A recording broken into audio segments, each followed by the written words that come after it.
시사인의 김은지입니다. 네. 자, 오늘 여러 정상과 만남을 가지죠. 네. 네, 문재인 대통령 4박 6일 독일 순방 일정 시작됐습니다. 오늘 시진핑 중국 국가주석과 첫 정상회담 가지고요. 또 퀘르보 재단 초청으로 한반도 평화 구축과 남북관계, 통일 등 주제로 연설합니다. 또 이어서 도널드 트럼프 미국 대통령 초청으로 한미일 정상 만찬회동에 참석할 예정입니다.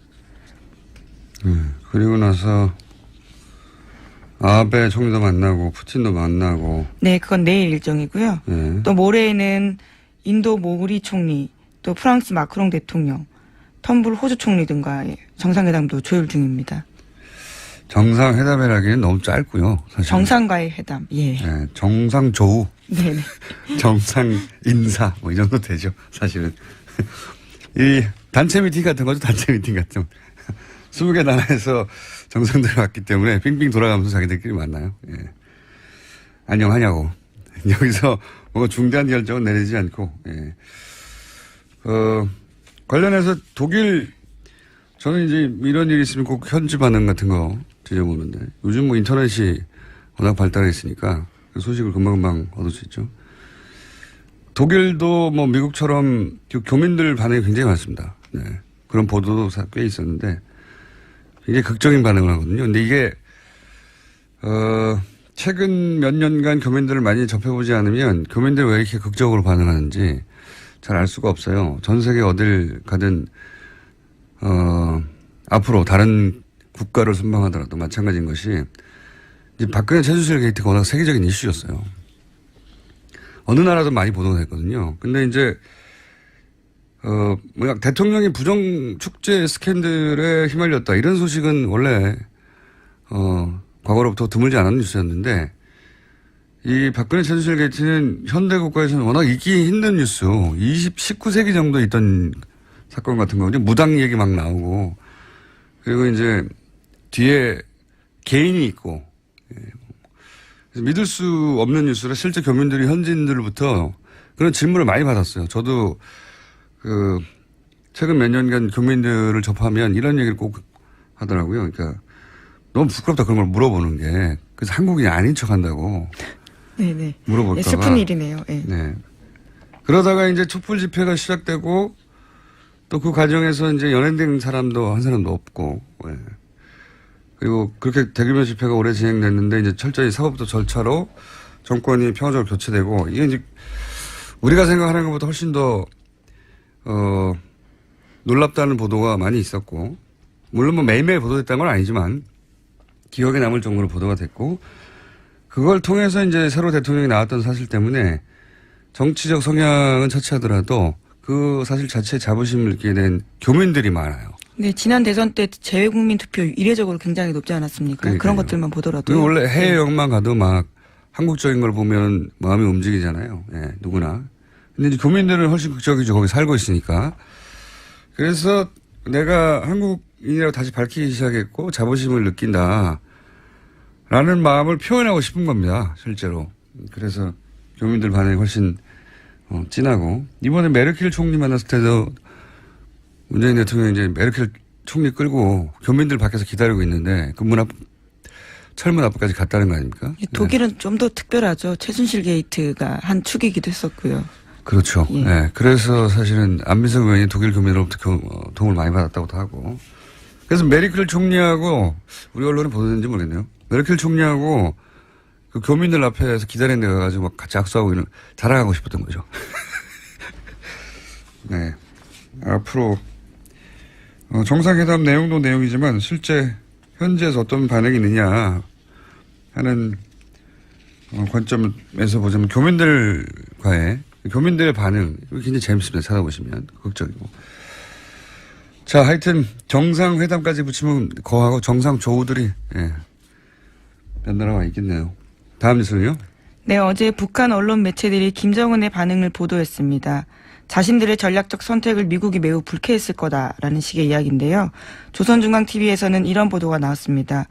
독립절에 우리에게서 받은 선물 보따리가 썩 마음에 들지 않아 할 것 같은데 앞으로 심심치 않게 크고 작은 선물 보따리들을 자주 보내주자고 호탕하게 웃었다라는 겁니다.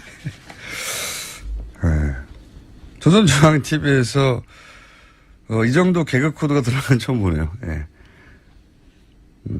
자, 북한 입장에서는 우리도 이제, 미국 니를 타격할 수 있게 됐다. 뭐, 이렇게 자신감도 없고 신난다는 거겠죠. 그러니까 개그 코드가 나왔겠죠. 예, 선물부터를 심심치 않게 자주 보내주겠다고. 북한 입장에서는 지금 우리도 대등한 눈높이에서 니네와 협상할 수 있는 군사적 지위에 올랐다. 뭐 이런 선언인 셈인 거죠. 여기 대해서 우리도 미사일을 쐈다면서요. 네, 어제 우리 군도 동해안에서 미군과 연합훈련을 실시했습니다. 현무 EA 탄도미사일과 미 8군의 에이테킴스 전술 지대지 미사일을 쐈습니다. 북한의 탄도미사일 발사에 한미가 대응한 것은 처음입니다. 탄도미사일 맞대응 훈련으로요. 제가 기억하기도 그렇습니다. 저기서 탄도미사일 쏘고 우리가 탄도미사일 쏘고 이런 건 처음이네요. 네. 이게 굉장히 그 야당의 논평을 머쓱하게 만들었어요. 자유한국당에서는 NSC만 소집하고 있냐라고 했는데 이런 게 나왔고. 네, 문재인 대통령이 직접 지시했습니다. 그랬겠죠. 누가 지시했겠습니까? 네. 바른당에서도 이제 사드 배치가 지연돼서 북한이 ICBM을 쐈다는 식의 논평도 냈는데 좀 머쓱하게 됐고, 예. 사실 ICBM, 이게 좀 아이러니예요. ICBM을 쏘면서 북한이 사드를 배치해야 된다고 하는 논리가 굉장히 약해져 버렸어요. ICBM은 사드로 막을 수 있는 게 아니거든요. 지금까지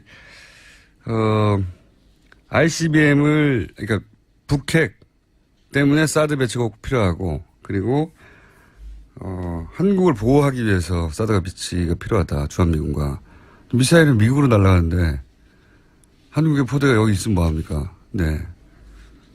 아이러니가 북한이 ICBM을 쏴버려서 사드 배치의 명분을 내세우기가 더 약해져 버린 그런 아이러니가 있습니다. 사드 배치하고 ICBM은 상관이 없어요. 예. 미국의 본토에서도 ICBM을 막는 건 사드가 아니에요. 다른 무기 체계지요. 이건 이제 뭐라고 말할까요? 사드가 왜 필요한지에 대한 설득 논리로. 오히려 이 사드의 레이더의 탐지 범위에 중국의 ICBM은 걸려요. 그게 중국의 주장이기도 하고. 예. 그래서 뭐 중국이 지금 미국이 중국 ICBM 발사를 조기 탐지하기 위해서 이러는 거 아니냐 뭐 이런 주장을 하고 있죠. 예. 그래서 중국 ICBM의 격추 확률을 높이기 위한 장비이고 그렇게 되면은 이 영내에서 전략적 균형을 맞추고 있다가 중국 쪽이 굉장히 불리해지는 거 아니냐 뭐 이런 반발입니다. 중국 쪽에서는. 자, 그건 다음 기회에 다루기로 하고요. 다음 순요. 네, 국민의당 제보조작 사건 소식 계속 전해드리고 있습니다. 이유미 씨가 19대 대선을 하루 앞두고 이준서 전 최고위원에게 전화를 걸어서 무서우니 그만하고 싶다라고 호소했던 사실이 검찰 조사 결과 드러났습니다. 또한 이 씨는 그날 외에도 이 전 최고위원에게 수차례 전화를 걸어서 심경을 호소했다라고 합니다. 아하. 이게 이제 요통하는 녹취 파일이 있다는 거네요. 네, 이유미 씨가 그렇게 주장하고 있습니다. 또 제출했다고 하고요. 그러니까요. 녹취 파일이 있는 부분은 이제 주장이 아니라 증거로 보강이 된 거네요. 그러니까 저는 이제 이 대목에서 이준서 전 최고위원이 본인은 이것이 조작됐다는 걸 전혀 몰랐다라고 마지막 순간까지 이제 당에서 함께 이 사실을 알게 된 그 시점 전혀 몰랐다고 하는 건데 굉장히 여러 차례 그만하자고 했다는 거잖아요. 예. 그중에 어떤 날의 녹취는 등장을 한 것이고 대선 이전에 지금처럼 문제가 되기 이전에. 근데 이렇게까지 그만두자고 할 때는 그만두자고 하는 이유가 있겠거니 생각하는 게 상식이죠. 네, 더불어민주당이 고발한 때였습니다. 그때가요. 문제가 커질 것 같으니까 무섭다라는 취지의 이야기로 들립니다. 그러니까 고발했으니 그만두자고 하는 걸로만 받아들였다고 하기엔 통화가 여러 차례였다고 하니까 이준서 최고위원이 이제 지금도 몰랐다고 앞으로도 계속 몰랐다고 하는 입장밖에 취할 수 없긴 할 텐데, 이유가 있겠거니 뭔가 자료가 부실하거나 불완전하거나 최소한 문제가 크게 있어서 이러는 거라고 생각하는 게 상식인데 전혀 몰랐다고 하니까요. 그 부분은 설득력이 좀 떨어지는데 그걸 밝히는 검찰의 몫이죠. 예, 다음 주는요. 네, 지난달 28일에는 국민의당 이용주 의원이 이유미 씨가 검찰에서 단독 범행이라고 진술했다라고 밝힌 바 있습니다. 그런데 이유미 씨는 검찰 조사에서 이준서 전 최고위원이 파일 조작에 개입했다라고 일관되게 주장했다라고 어제 JTBC가 보도했습니다. 그렇군요. 단독 범행이냐 아니냐 이게 이제 가장 초미의 관심사인데 제가 보기에는 이준서 전 최고위원도 이런 주장이 계속 나오고 예, 이런 정황이 계속 나오면 점점 입건 가능성이 높아질 수 있다고 보여지는 보도네요. 예. 자, 이건 추정으로는 여기까지가 한계이기 때문에 자, 다음 뉴스는요. 네. 최순실 게이트 관련된 소식 계속 전해드리고 있는데요. 어제도 이재용 삼성전자 부회장 재판 열렸습니다. 이 자리에 이상화 전 KB 하나은행 본부장이 증인으로 출석했습니다. 최순실 씨 독일 금고직이라고 알려진 인물인데요. 네, 여러 차례 저희도 소개했는데 네. 드디어 증인으로 나왔네요.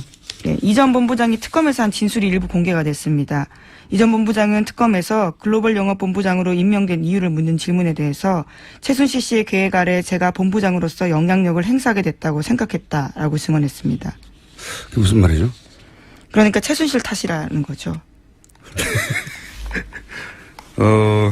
그러니까 본인이 본부장으로 간 것은 최순실이 원했기 때문이다. 그리고 그 네. 자리에 가게 해줬기 때문이다. 그렇죠. 네. 그러면 왜 최순실 씨가 이상화 전 본부장을 그 자리에 가도록 만들었느냐 이게 중요하잖아요. 그게 네. 핵심인 것 같은데. 거기에 대한 자기의 추정도 나와 있습니다. 네. 해외 지사의 선정이나 외환관리 규정, 프로젝트 참여 등 본인의 계산 아래 짠 계획을 자신을 이용하려고 했다라고 보고 그건 있고요. 뭐 저희가 또 계속 추정해 왔던 바죠. 예. 해외 인맥도 최순실 씨가 있기 때문에 그런 차원에서 자신을 이용하려 한 것 같다라는 식의 이야기를 했다고 합니다.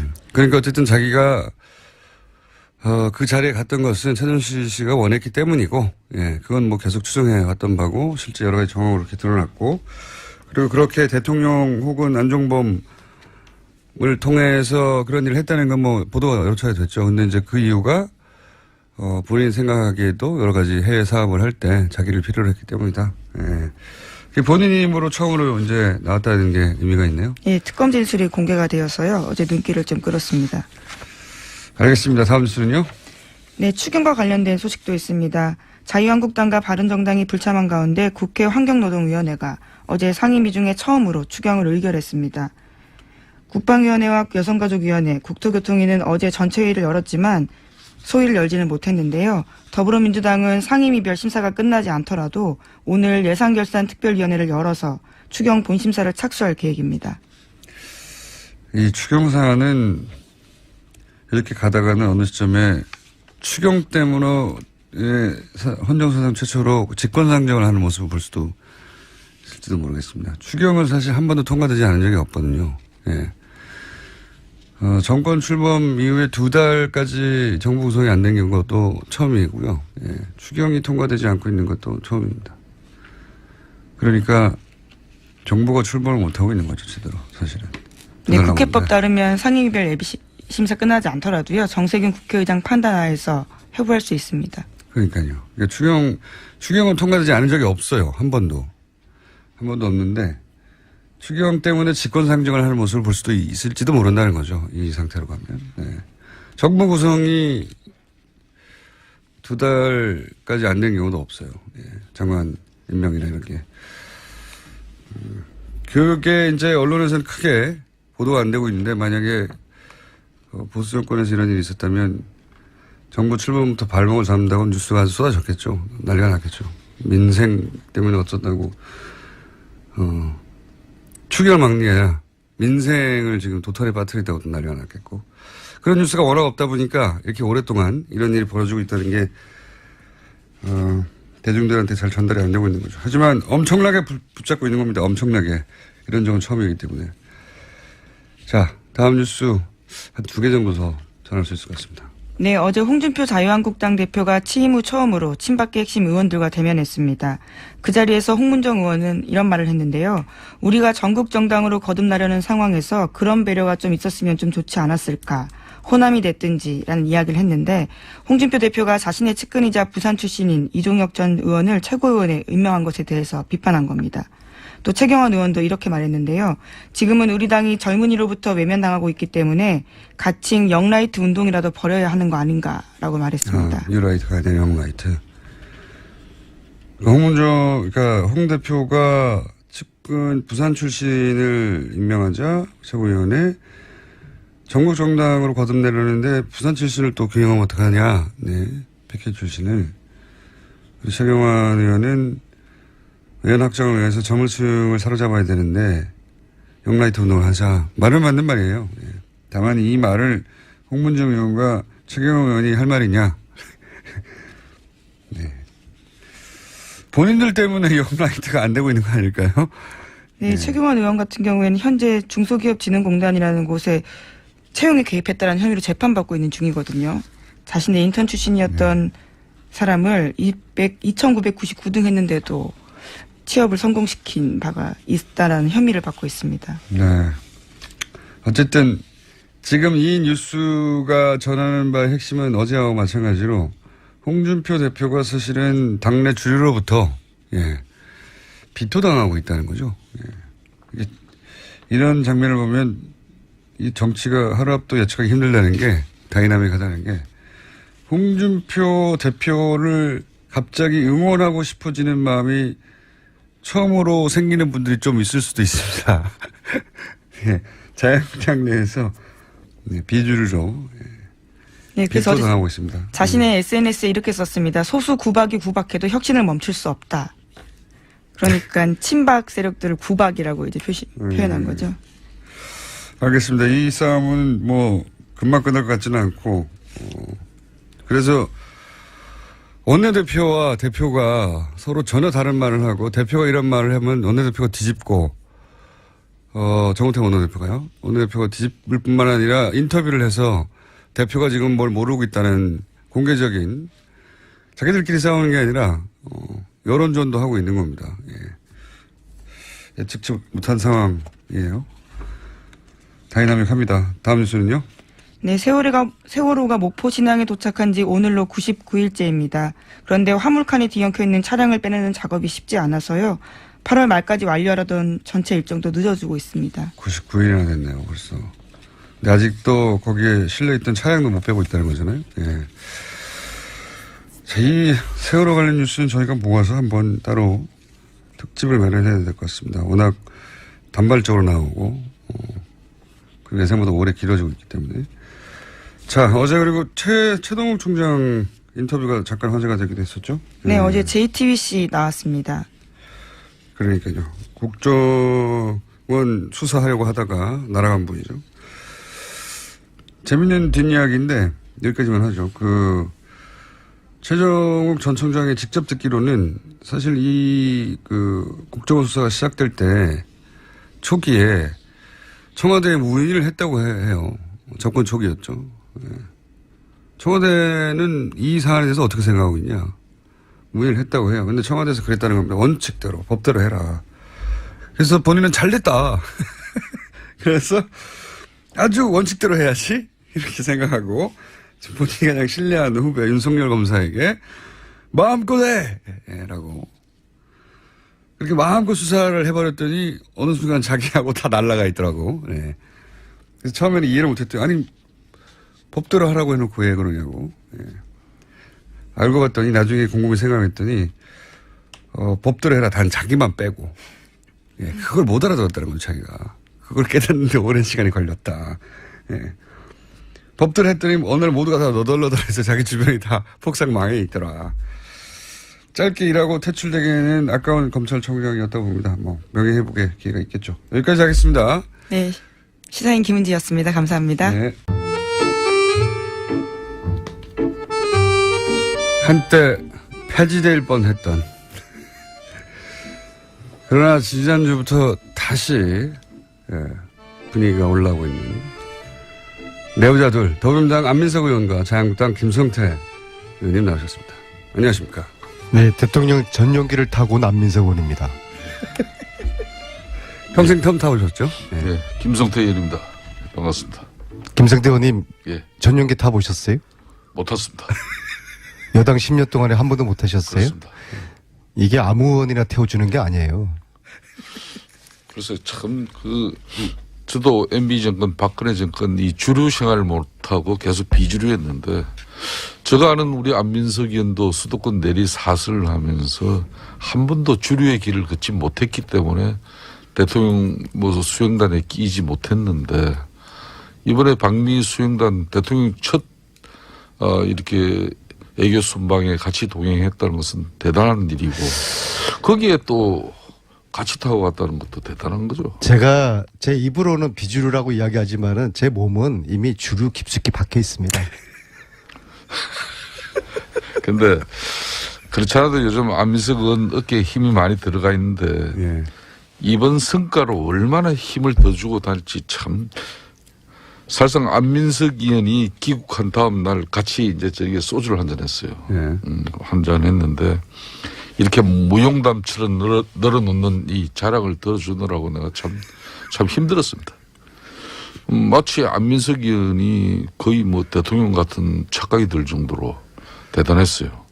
우리 공장장도 잘 아시지만은 저분은 뭐 자랑할 거리가 생기면 기본 3년은 우려먹는 사람인데 아니, 한 5년 정도 우려. 이번에 특히 문정왕후 어보 반환건은 그건 제가 본 20년 정도 우려. 사실 정치인의 한 사람으로서는 대단한 일을 했기 때문에 저 생색은 제가 볼 때는 5년은 우려먹을 거라고. 5년, 20년 정도. 저 김성태 의원님 이제 살아나신 것 같아요. 네.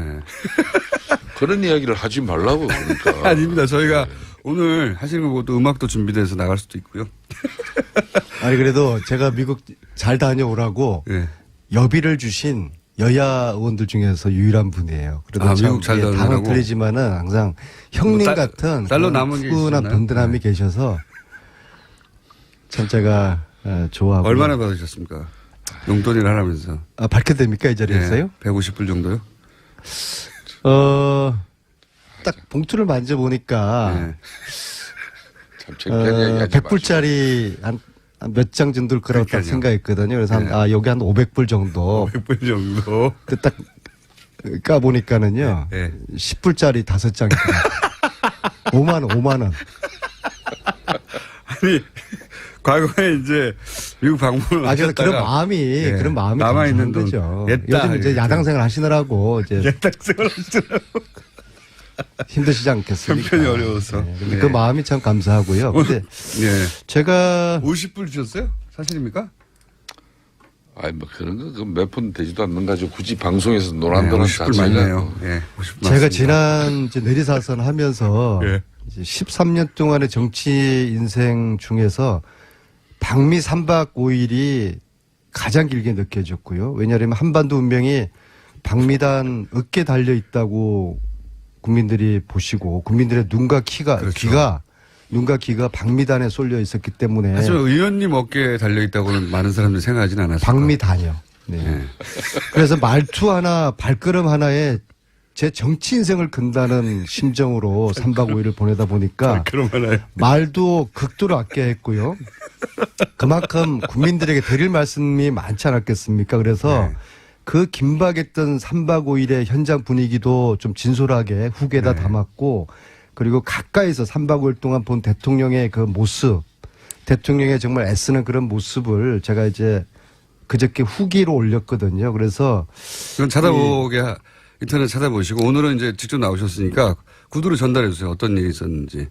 기억에 남는 인상적인 장면들. 예. 제가 이제 제 홈페이지에 올린 글을 보시고서 보신 분들 글이 참 이렇게 재미있고 쫀득쫀득하다라고 좀 뭐 책 광고로 과찬하시는데요. 이어가시려고 그러는 거죠, 지금? 아닙니다. 특히 저는 주목을 했던 게 그 미국 의회를 방문했던 그 2시간 동안의 긴박했던 그 순간. 국내에서도 화제가 되긴 했는데, 근데 국내 기자들 누구도 그 자리에 계속 앉아서 내용을 듣지 못했기 때문에 그 상하원 지도자들이 한 자리에 모이는 게 어려운 일이다. 그리고 생각보다 굉장히 길고 그 밀도 있는 대화가 오갔다. 여기까지는 전달이 됐어요. 근데 그 내용이 네, 구체적으로 그 뭐죠? 내용을 저도 과연 기자가 배석되지 않은 가운데 상하원 의원 약 20여 분과 안민석 의원, 김경수 의원, 정치인에서는 딱 두 두 사람밖에 갔는데 없었고. 예. 물론 외교부 공무원들도 좀 일부 있었어요. 외교 공무원, 외교부 강경화 장관이고요. 한 분인가 뭐 있었다고 안보실장, 정치실장, 네. 예. 그리고 박수현 대변인, 김경수 의원이었는데요. 네. 나머지 분들은 네. 영어를 잘 못 알아들으시고 그러니까 그러니까 참 굳이 저 이야기를 안 해도 이제 되는데 그 김경수 영어를 의원. 잘 알아들으시는 그 정책실장, 정치실장께서는 이제 와튼 스쿨 나오신 분이고요. 네. 그 다음에 안보실장 외교관 출신에게 영어 잘하시고 네. 강경화 장관이 장관님 뭐 뭐 잘하시고. 영어 완벽하시고요. 근데 이분들은 이런 좀 내부의 그 뜨끈한 그런 핫한 이야기들을 전달을 못 하시잖아요. 그건 근데 대통령이 할 말이니까요. 그렇죠. 네. 그리고 김경수 의원하고 또 박수현 대변인은 좀 영어가 짧아요? 잘 안 되시니까 자꾸 저한테 옆에서 물어보고 무슨 말인지. 예? 근데 이제 제가 전체적으로 여기서 좀 끊어줘야 네, 돼요. 김경수 의원에게 직접 물어보긴 아니, 하겠습니다. 그러니까 영어가 이제 짧아서 근데 물어봤는데. 그리고 또 그분들 입장이 네. 뭐 저처럼 좀 자유롭지 못하잖아요. 예, 그래서 제가 좀 후기를 통해서 근데 의원님이 그 주시했던 자리에서 이야기를 발언한 건 한마디도 없죠? 아니 이렇게 됐죠. 아니 그런 이야기들을 제가 이 자리에서 네. 이야기를 세세하게는 못해요. 전반적인 분위기만 저는 아니, 전달. 제가 궁금한 거 의원님이 그나마. 한마디라도 하셨냐 이거죠? 그러니까 그런 이야기를 한마디도 안 할 하신 수가 걸로. 없죠. 제가 이 자리에서. 예. 제가 어떤 당연히 대통령한테 물어봤으니까. 그 의원님한테는 자리에서 저희 역할이 뭐였고. 근데 저기서 이제 언외교란 게 발휘된 거예요. 언외교인데 미국의 상원 하원 의원들도 한국 대통령이나 한국 외교부 장관이나 청와대 안보정책실장하고는 이야기가 흉금없이 안 돼요. 안 그런데 되겠죠. 참 이게 가부 마음은 호라비가 알고 호라비 마음은 가부한다고 같은 의원들끼리는 좀 쉽게 소통이 될 수 있는 그렇게 상상을 할 수 있는 아닙니다. 상상이 아니고 그게 안민석 의원한테 직접 실제적으로 직접 가능해요. 물어봤다. 그게 김석기 이제 의원님. 네. 아까 이 김경수 의원은 초선이고 쉽게 말하면 영어 사람이어서. 이런 역량도 있어야 되고 상당한 무게도 있어야 되고 그런 걸 자기가 다 했다는 거예요. 결론은. 본인이 다 다 했네. 특별 수행은 해보셨어요? 제가 전용기 타보셨어요? 김경수 전용기는 안 의원이- 다치더만 나도 대통령 특보로 예? 언제 저도 해보셨어요? 이스라엘도 갔다 오고 콜롬비아도 저도 갔다 오고 이스라엘, 콜롬비아하고 미국하고 이게 질적으로 수준이 틀린데 그렇게 글쎄 뭐 질적으로 수준이 그게 틀린 거겠고요. 예. 뭐 늘 미국 패권주의에 대해서 이렇게 비판하시더니 언제부터 그렇게 또 친미주의자가 제가 됐어요? 특히 이번에 잘 된 거예요. 아주 잘 된 겁니다. 그렇게 하세요. 아니 근데 실제로 의원님한테 물어봤어요? 아니 그런 이야기는 저한테 묻는 상하원 자체가 의원들이 그거는 문재인 대통령에게 질문하기도 바빴을 것 같아요. 대단히 저의 역할에 대해서 아직 공장장이 이해를 잘 못하고 있는 거고요. 예. 그 자리에 왜 들어가신 제가 거예요? 예. 제가 거기 역할이 있었기 의원님은 어버 때문에 가신 거 들어간 아닙니까, 어버? 것이고요. 아니 거기서 뭐 미국 의원들하고 무슨 어버 이야기를 했겠어요. 그러니까요. 그러니까 역할이 제 없으니까. 역할이 무엇이었는지 대해서는 묻지 마세요. 그것도 국가 안보입니까? 저 특별 수행으로서 특별한 역할이 그래서 있었는데 무슨 얘기가 그게- 오갔습니까? 예. 보도되지 않은 내용 중에. 이게요. 네. 우리는 하원 1시간 방문하고 상원 1시간 방문한 게 예. 그분들하고 차 한잔 하면서 그러니까 티타임 그런 서로 정도 덕담이나 나누는 걸로 처음에는 대통령 된 가볍게. 거 뭐 칭찬해주고 환영해주고 그런 줄 알았는데 이게 완전히 송곳 같은 질문을 하는 이게 청문회 같은 그런 분위기였어요. 비공개였거든요. 그러니까 기자분들은 아무도 없었어요. 그러니까 이야기를 훨씬 더 자유롭게 했겠죠. 당연히. 자유로운 정도가 아니라 아주 민감한 문제 있잖아요. 네. 우리 대통령에게 그런 식이에요. 도대체 당신 북핵 문제 어떻게 할 거냐. 어? 계속 당신이 이야기하는 것처럼 대화 타협. 예. 이게 다 저 되겠느냐. 얘기는 들었습니다. 상원 의원 하나가 누군지도 들었습니다만 상원 의원 하나가 북한과 대화한다고 하는데 당신이 틀렸다. 이렇게 지적했다고 대놓고. 그런 얘기는 누구한테 들었어요? 네. 그래서 네. 그 2시간 동안의 청문회 아닌 청문회를 우리 대통령이 소화를 잘 하셨어요. 이 한미 동맹의 중요성을 강조를 하시면서도 우리의 입장을 아주 그냥 조곤조곤 왜 북핵 문제를 해결하는 데 있어가지고 제재가 능사가 아니라 대화와 타협, 투트랙으로 가야 되는 이유를 설명을 하셨고 그리고 사드 문제도 우리 국민들이 촛불혁명으로 나를 대통령 만들었기 때문에 민주주의에 대한 요구가 더 어느 때보다 강하다. 따라서 사드에 대한 절차적 민주주의, 절차적 정당성에 대한 국민들에게 이 한치의 투명함이 없어야 된다. 그리고 한치의 투명함, 예. 한치의 불투명함이 없어야 되겠죠. 예.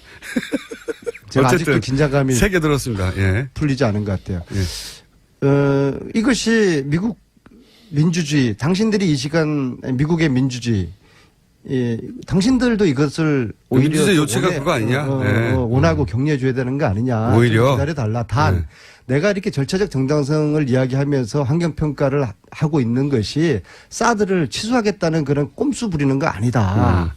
그런 정말 자신의 이야기를 또 당당하게 하시면서 그래서 그 2시간 동안에 마치 그분들 입장에서 미국 하원 상원 의원들 입장에서는 새로 당선된 문재인이라는 사람이 어떤 사람이 이렇게 또 호기심도 있고 궁금하고 소위 말해서 간도 보고 싶어 하지 않았습니까? 그렇겠죠. 그래서 그런 2시간 동안에 청문회는 청문회를 대통령께서 당당하게 정말 흔들림 없이 한치의 실수 없이 그거를 이제 잘 소화를 그 해내신 질문에 청문회를 잘 통과한 저는 그런 그런 기분이었다. 느낌이었다고 봅니다. 네.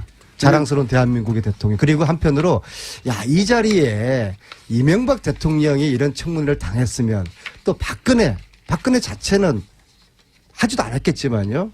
지난 9년 동안에 미 의회를 방문한 대통령이 우리나라 박근혜, 이명박 아무도 방문을 하지 않았어요. 그래서 그렇게 또 연상도 되면서 상하원 연설을 한 적은 있는데요. 이런 소위 면접을 한 적은 없어요. 그걸 정확하게 전달해 줘야죠. 네. 대통령이 미국에 방문할 때 국빈 방문이 되면은 네. 상하원에서 연설을 연설을 하게 합니다. 됩니다. 예. 이번에는 아시다시피 국빈 방문은 실무 안 되었죠. 연설이라는 거야. 네. 뭐 주어진 원고 가지고 그렇지만은 상하원 의원들 약 20여 분을 이렇게 모시고 그들이 궁금해하고 그런 건 처음이에요. 의혹을 가진 이런 부분은 이번에 처음이죠. 미 의회에서 일문일답을 2시간 동안 적극적으로 질문을 받아서 대답을 하고 또 이것을 무난하게 소화를 해낸 대한민국 대통령이 저는 참으로 자랑스러웠고요. 그다음에 그 옆에서 보시니까 내가 저 자리에 있었으면 내가 저런 대답을 할 수 없었을 텐데 이런 생각을 하셨습니까? 저는 뭐 발끝에도 못 돌아가고요. 트럼프 입장에서는 저는 우리 대통령에 대한 예우를 잘 해줬다고 봐요. 왜냐하면은 영빈관에서 3박을 하셨거든요. 네. 이례적인 일이에요.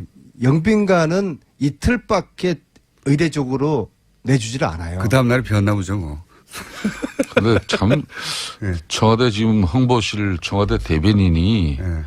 청와대 국민소통 수석이 지금 대통령의 그런 방미 행적이나 또 활동상에 대해서 온 국민들에게 너무나 잘 이렇게 언론 지상 매스컴을 통해서 알리고 있는데 굳이 안민석 의원까지 사선위원회 되고 지금까지 무줄도사로 유명하신 분이 그렇게 너무 좀 심하게 말은 생각하신다. 비주류, 몸은 주류 핵심. 그렇지만은 이제 사실상 근데 그 자리에 있었던 사람은 없었기 때문에 이번에 대통령 여야, 그러니까 그 상하원 미팅은 처음 유일하게 유의하게 의원 중에는. 그래서 네. 지금 뭐 했었기 때문에. 흑이지만은 그 분위기를 안민석 의원이 다 파악을 했다는 거예요. 그래서 그 상당히 그래도 네, 제 입이 정말. 근질근질해요. 더 드리고 싶은 말씀이 네, 다 지나갔는데요, 뭐. 핫한 이야기들 참 많은데. 핫한 이야기. 그럼 하나만 더 해봐 주세요. 핫한 이야기. 뭔가 이제 보도가 되지는 않았는데 그때 당시 이런 일이 있었고 그거 굉장히 인상적이었고 재밌었다 혹은 뭐 감동적이었다 혹은 뭐 당황했다 뭐 이런 거 있지 않습니까? 제가 김호중 공장장을 네. 알고 연구한 지가 10년이 됐는데 네. 이런 그 미끼에 제가 넘어가지를 않고요. 잘 넘어가시죠. 단 한 아주. 가지만 제가 말씀드릴게요. 하원은 9명 1대 9의 그런 청문회가 있었고요. 예. 상원은 11대 1이었어요. 11대 1. 예, 예.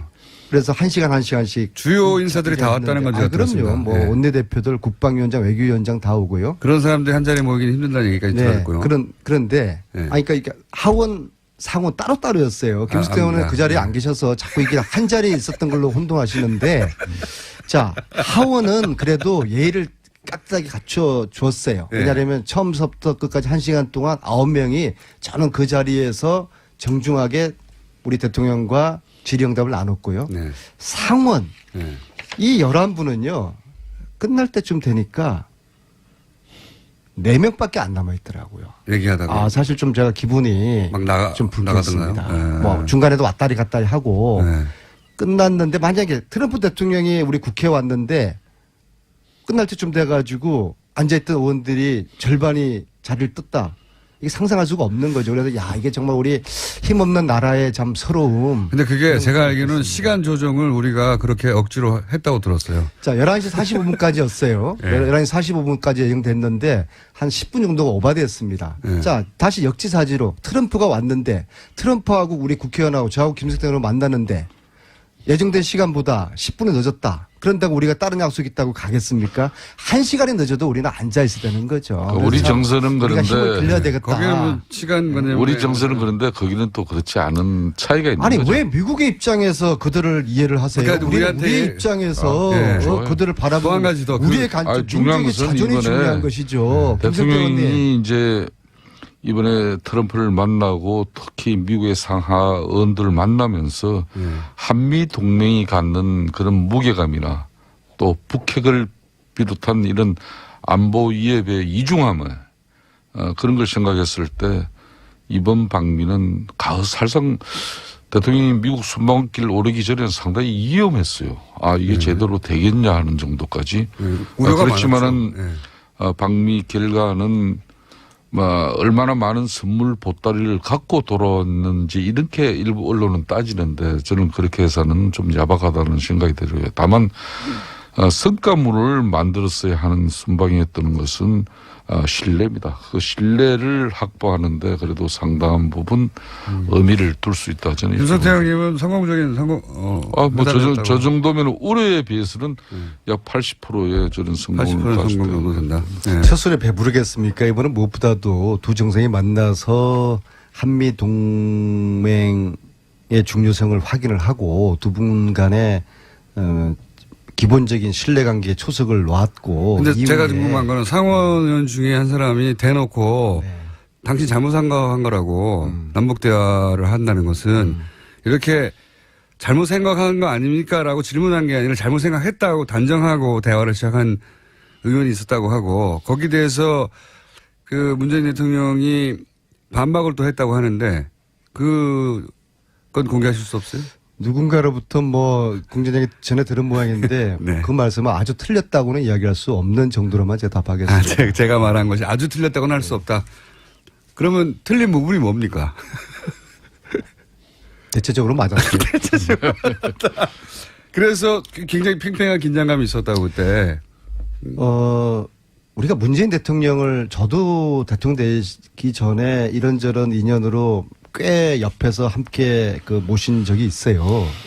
제가 교육원수원장도 했고 얘기를 간사하면서 전국적으로 투어도 같이 당대표실을 했고. 근데 대체적으로 우리 국민들이나 우리 당내 특히 의원들이 문재인 대통령께서는 사람은 참 좋고 인기가 훌륭한 분인데 좀 굉장히 너무 진중한 나머지 좀 답답한 면이 있다. 그건 좀 물렁물렁하다. 예. 저는 이번에 3박 5일 동안에 제가 본 문재인 대통령께서는 정말 이건 외유내강이다. 정말 내공의 깊이가 저렇게 깊을 수가 있냐. 비행기 또 타시려고 자꾸 그런 거 아니에요, 지금? 하원 의원들 20명 앞에서 그 청문회를 하시면서 네. 그 2시간 동안에 한치 흐트러짐 없이 자신의 이야기를 조곤조곤 하면서 정말 저는 막판에 제가 가슴이 울컥했어요. 미국 국회의원들이 고개를 끄덕끄덕 하면서 속으로 그런 표정이었어요. 저 정도면은 대한민국 새로운 대통령이 우리와 대화의 파트너가 되겠구나. 신뢰할 만한 그런데 안민석 지도자구나 의원님이 라는 그 표정이 제가 역력히 읽어지더라고요. 그래서 네. 대한민국의 현장에서 지도자를 무슨 넘어서 감동이 아직 가시지 않은 것 같아요. 그러니까 네. 저를 감동을 저렇게 오래 가져가면 안 돼요. 제가 이런 지금은 사람이 아니지 않습니까? 방미 제가 얼마나 깜깜한 성과를 사람인데 이렇게 자아자찬하고 있을 때가 아니에요. 네. 우리가 방미 성과로 주도권을 찾았다고 그렇게 말씀을 했지 않습니까? 그런데 그렇게 우리가 주도권을 찾고 남북관계에서 특히 우리 정부가 주도권을 찾았는데 그런 축배를 들고 있는 사이에 당장 지금 북한은 ICBM 쏘아 올렸지 않습니까? 어제 문재인 대통령이 한미연합에 북한을 사실상 공격을 저지할 수 있는 미사일 훈련 시킨 거 이거는 정말 잘한 거예요. 이렇게 계속 미국 갔다 와서 그 분위기에 지금 젖어 있을 때가 아니에요. 상황은 하루 1분 1초가 달라져 가고 있는데 거기에 맞는 이야기를 해야지. 왜 안민석 의원님은 말이에요. 오늘 그냥 미국의 대통령 순방길에 이미 그거는 일주일 전에 상황이 돼버린 걸 워낙 가지고. 처음 갔다 온 거고요. 참 옛날에는 안 저랬었는데. 안 저랬었는데. 지금 거의 좋은 일만 있습니까? 한편으로는 FTA 재협상이나 또 방위비 분담 정대 압박이라든지 이런 부담을 크게 안고 온 것도 있잖아요. 이런 이야기도 또 솔직하게 이야기를 할 건 하면서 그래도 미국의 상하원 의원들 문재인 대통령에 대한 어떤 불신과 의혹을 해소하는 데는 상당히 이번에 큰 역할이 이루어졌다. 그게 안민석 의원의 뭐 역할의 상당한 부분이지 않습니까? 과유불급 명심하겠습니다. 그렇게 돼야죠. 저는 안철수 같은 분하고 틀려요. 제가 부족하거나 잘못한 거 있으면 과감히 인정하니까는요. 아니, 안철수 그분은 에서도 항의 들어올 것 같기 이 때문에. 골든타임을 놓쳐버렸어요. 정치는. 사과의 타이밍이 늦었다. 정치는 타이밍의 예술이에요. 자, 그 부분을 거기까지만 하시고요. 왜냐하면 제가 오늘 김성태 의원님에게도 여쭤볼 게 있습니다. 홍준표 대표하고 정우택 원내대표가 왜 이렇게 싸웁니까? 누가 오른 거죠? 아직은 뭐 싸우는 단계라고 볼 수는 없는 거죠. 이미 싸우기 시작한 거 같아요. 이분들은 제대로 싸우면은 이런 거는 싸우는 거 아니죠. 제가 볼 때는 이제 누구 말이 옳습니까? 어쨌든 지금 막 붙었잖아요. 홍준표 대표가 이렇게 하자고 지금 여당 하는 거 좀 도와준 다음에 봐가면서 공격하자고 했는데 아니다. 정우택 대표는 지금 홍준표 대표가 당내 분위기를 잘 모른다. 이걸 공개적으로 얘기한다는 건 사실 싸우고 있잖아요, 이미. 당 대표로서의 역할과 역량, 소신, 의지 중요하게 지금 내비칠 때고요. 또 원내 대표는 원내 사령탑으로서 교섭단체 간의 모든 협상의 정권을 가지고 있다고 판단들 하고 있습니다. 그게 원론인데. 항상 역대 어느 당대표, 원내대표 간에 그런 문제 때문에 충돌을 하지 않던 적이 그렇지만 없어요. 이거를 서로 그렇지만 언론을 통해 가지고 비난한 적은 인터뷰를 하면서 드물어요. 뭐 과거도 많이 있었는데 네. 너무 빨리 언론이 매스컴에서 이걸 다루기 시작했다는 것은 네. 좀 주의 깊게 봐야 되는 거고. 정우택 언론 탓하고 말이에요. 정우택 원내대표가 홍준표 대표에 대해서 당선되자마자 인터뷰 통해 가지고 홍준표 대표가 지금 상황을 잘 모른다고 공개적으로 얘기했으니까 이건 디스하는 거란 말이죠. 이거 누가 옳은 겁니까? 저는 뭐 홍준표 대표의 일간의 이야기를 제가 편든다기보다는 사실상 이 인수위도 없이 출범한 정권이기 때문에 일정 부분 인사 준비에 검증 이런 부분에 많은 허술함이 드러났어요. 그래서 이제 꼭 대통령께서도 이런 장관 지명을 철회를 하셔야 될 부분은 송영무 장관 같은 경우 대표적인데 그런 한 사람 정도는 이렇게 해 주시고 나머지 부분은 저희 당에서도 일정 부분 추경과 또 장관 청문회 이런 부분은 마무리해 주는 게 좋은 그러니까 거죠. 의원님은 홍준표 대표의 상황 인식이 더 맞다고 보시는 거네요? 그 당 대표로서 지금의 여야 관계에 이게 너무 진한하게 가니까 또 새로운 야당의 입장을 우리가 이제 견지해 볼 필요가 있다는 게 분명히 홍 대표의 생각이에요. 그렇지만은 정우택 대표는 또 지금까지 한 2달 동안 교섭단체 대표로서 여야 관계에 또 힘의 균형을 위해서 또 애쓰는 부분이 있기 때문에. 둘 중에 한 사람 편을 들어야 하면 의원님은 누구 편을 드시겠습니까? 참 하여튼 김원중 공장장은 지금 초등학교 1학년 3반 애들 데리고 방송하는 식으로 엄마가 좋아, 아빠가 좋아. 오늘 대화 내용이 그랬어요. 그런 식으로 아니, 모처럼 홍준표 대표가 맞는 말을 하신 것 같아요. 네. 자, 정권을 문재인 대통령에게 국민들이 주었으면은 문재인 대통령이 원하는 개각을 할 수 있도록 해보라고 한번 하고 기회를 줘야 되는 것이죠. 그런 다음에 그리고 평가를 하자는 게 그렇죠. 홍준표 그렇게 대표의 반대했던 이야기고. 강경화 외교부 장관 이번에 훌륭한 역할 정말 이분 제가 보니까 철의 여인이더라고요. 연인이요? 제 바로 앞자리 비행기 전용기 앞자리 아무래도 오늘은 타셨는데 3부에서 조금 더 해야 될 것 같은데요? 하셨는데 다 못 15시 들어가지고? 미국 가는 15시 3부에서 다시 시간 두 동안 분 만나겠습니다. 잠 한숨 안 자시더라고.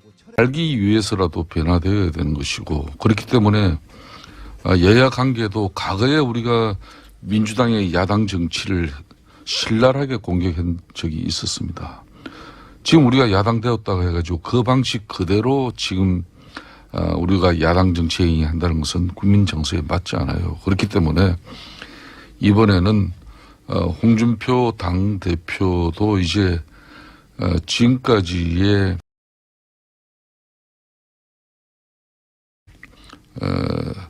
독단적인 때로는 가한 발언이나 또 당이 전체 하나로 끌어갈 수 있는 그런 어려움을 야기시킬 수 있는 발언도 많이 했습니다만은 그렇지만은 지금은 여야 관계를 통해서 추경 문제라든지 또 장관 청문회 문제라든지 정부 조직 개편 법안 이런 문제는 조속하게 처리하고 넘어가는 거 맞아요.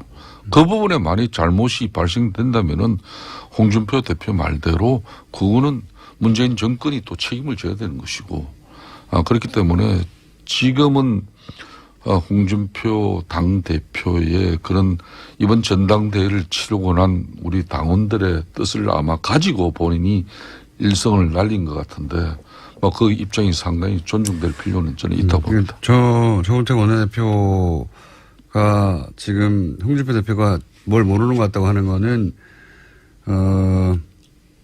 그 말이 아니라 홍준표 대표 주장이 맞고 거기 힘을 실어줘야 된다는 게 의원님 생각이신 거네요. 말하자면. 아무래도 이제 당대표와 원내대표 간에 특히 홍준표 대표는 원외입니다. 지금 현역 그렇죠. 의원이 아니에요. 예. 현역 의원도 아닌 상태에서 당대표를 맡고 있기 때문에 특히 원내에서 교섭단체 간에 지금 현재 협상이 잘 이루어지지 않고 국회 의사 일정이 제대로 굴러가지 않고 국회에 또 이렇게 넘어온 의사 일정들이 해소가 되지 않고 있죠. 이 부분에 대해서는 그래도 정우택 대표가 잘 알고 있습니다만은 그래도 전당대회를 치르면서 국민들과 당원들의 뜻을 가장 근접하게 받은 사람의 뜻이 홍준표 대표의 뜻이니까 예. 당분간은 이번의 뜻을 존중하는 것도 우리 당이 크게 발전하는데 도움이 되리라고 김성태 봅니다. 의원님의 저 말씀 굉장히 중요하고 의미심장한 이야기인데요. 제가 볼 때는 정우택 원내대표는 친박을 향한 정치를 하는 것이고요. 지금 홍준표 당대표가 말씀하시는 거는 국민들을 향한 지금 정치를 하고 있다 저는 봐요. 그래서 지금 김성태 의원님이 결국에는 홍준표 당대표의 손을 들어준 거거든요. 그래서 지금 정치적으로 중간 지대에 있는 김성태 의원님 또 야당의 아주 핵심 중진이지 않습니까? 지금 그동안 오갈 데 없이 그런 시선이 됐지만요. 근데 지금 시점에서 홍준표 당대표의 손을 들어준 김성태 의원님의 저 판단은 저는 굉장히 정확한 그리고 앞으로도 후회 없을 그런 판단이라고 보고요. 이왕이면은 권력 있는데 권력 있는데 줄을 서세요. 아니 홍준표 대표가 무슨 권력입니까?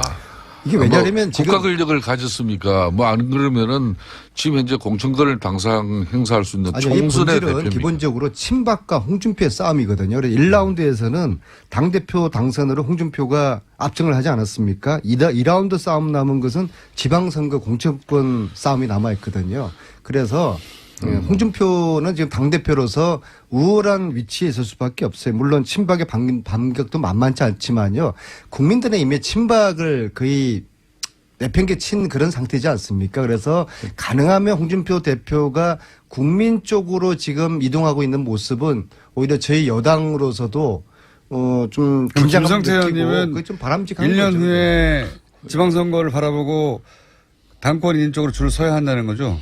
저는 지금 그 무질도사께서 좀 웬 뜬금없는 말씀이시고 자유한국당이 아직 야당으로서의 준비나 자세가 덜 됐어요. 더군다나 야당은 사실상 국민의 지지를 먹고 사는 정당입니다. 지금 국민의 지지와 국민의 신뢰가 존재하지 않는 그런 정당에서 아직 야당이 야당답게 제대로 역할을 하려면은 국민적 지지를 신뢰를 이끌어내야 돼요. 그렇지만은 한마디로 오늘 아침에 김성태, 예. 홍준표 당대표 손들어주다 그거 아닙니까? 그런데 네. 지금 공개적인 건 어때요? 제목이 나왔습니다. 자유한국당의 네. 현실은 제목이 나왔으니까 이제 끝내죠 이제. 그래서 우리가 지금 현재 최소한의 어떤 견제와 비판의 역할도 국민들을 대표해서 대신해서 할 수 없는 상태에서 우리가 선택과 집중을 한다면은 무조건적인 반대는 국민의 뜻이 아니다. 그렇기 때문에 네, 알겠습니다. 제1야당으로서 비록 민주당의 1인 과거에 볼썽사로운 이런 정치 행태를 우리가 답습할 필요는 없다 봐요. 그래서 홍준표 맞고 정우택 틀리다 그거 아닙니까? 이번 측면에서는 홍준표는 가장 뜨끈뜨끈하게 국민의 뜻을 대변했다고 봅니다. 해방 이후 처음으로 홍준표 대표가 제대로 된 지금 판단하고 있는 것 같아요. 지금 안민석 의원 오늘 정도 절하하고 아마 다음 방송부터는 또 홍준표 대표에 대해서 아마 신랄한 공격이 더 바로 이어질 겁니다. 앞으로 지켜봐야죠. 알겠습니다. 김성태, 홍준표 줄서다라고 제목을 정하고 그렇게 또 이 방송의 문제가 이거예요. 더불어민주당의 네? 안민석 의원 네? 그리고 빨리 마칩시다. 자유한국당의 김성태 의원이었습니다. 감사합니다. 그렇게 방송을 마무리하면 안 되는데 참. 기명으로 보통은 이제 시민단체나 또는 언론 소속 노조가 이런 성명을 많이 발표하는데 교수님들 특히 그중에서 이제 언론을 전공하시는 교수님들이 기명으로 특정 방송사 사장 퇴진하라 하는 요구는 제가 생각하기 들어본 적이 없는 것 같은데 왜 기명으로 직접 나서신 겁니까? 사실 뭐 크게 대단한 일은 사실 아니라고 생각합니다. 그동안은 없었죠, 근데. 예, 좀 이름을 내걸었지만 뭐 거룩한 말들, 뭐 원론적인 이야기들 할 때는 그렇죠. 이름을 이제 좀 싫었죠. 그러나 누굴 콕 찍어서 나가라든지 또 이름을 거명하면서 들어오라라고 했을 때 이름을 건다는 건 좀 부담이 됐던 모양이에요. 그래서 이제 조금 더 많은 분들이 참여할 수 있었을 텐데 인원이 그래도 한 125명 된다는 그런 부담도 있었지 않나는 생각은 듭니다만. 언론학자들의 기명으로 특정 사장을 퇴출시키는 성명에 동참한 핵심적인 이유가 뭡니까? 간단하게 촛불의 명령을 따르는 거고요. 이 촛불이 공영방송 언론도 공범이라고 지명했고 그 공범했던 체제에 있고 가장 탑에 있고 그 많은 책임을 지고 있기 때문에 촛불이 혁명의 정신을 쫓아서 촛불이 명령한 언론 자유, 방송 독립을 이루기 위해서는 그 안에 있는 가장 책임 당사자를 내리고 또 책임 있게 그 안에 들어가서 역할할 수 있는 사람들을 들이기 위해서도 그 부분의 변화는 필요하다는 입장이었습니다. 그런데 이제 법적으로 보자면 이분들의 임기가 보장된 MBC 사장 같은 경우에는 제가 알기로는 거의 3년 가까이 남아 있고요. 그렇죠. 법적으로는 임기가 보장됐는데 구체적으로 위법한 사항이 뭐 형사적으로든 민사적으로 확실하게 드러나지 않은 상황에서 물러나라고 하는 것은 부당하다고 얘기하지 않겠습니까? 당사자들은? 많은 분들이 그래서 그 지난 2008년 정윤주 사장 건을 자꾸 비교해서 이야기하는데요. 네. 그러니까 KBS, 그러니까 새로운 정권이 들어서고 정권에서 특별히 하자가 없자 정권에서 찍어 누르고 결국은 이제 물러나게 만들었던 그런 강제로 정권이 공영방송의 사장을 물러나게 한 것과 무엇이 다르냐라고 이제 묻게 되는 거죠. 그것이 기억을 우리가 정확히 해야 되는 거죠. 2008년 때 한번 보시면 KBS 앞에 가스통을 둔 군복 입은 아저씨들이 그렇죠. 출격을 했었습니다. 보수단체들이. 예. 공영방송을 빨갱이 방송이라고 지목했고 정윤주 사장을 따지고 보면 이제 빨갱이 방송의 사장으로 지목했었죠. 그렇게 아래로부터 이제 밀어붙이고 위로부터 이제 찍어서 정윤주 사장을 내몰았던 거죠. 법적 책임도 물었었고. 그렇습니다. 근데 지금은 다르죠. 우리가 언제 뭐 가스통을 들고 우리가 KBS에 가는 거 아니지 않습니까? 그리고 정권이 나서서 찍어서 사장을 내쫓아 보내는 게 아니죠.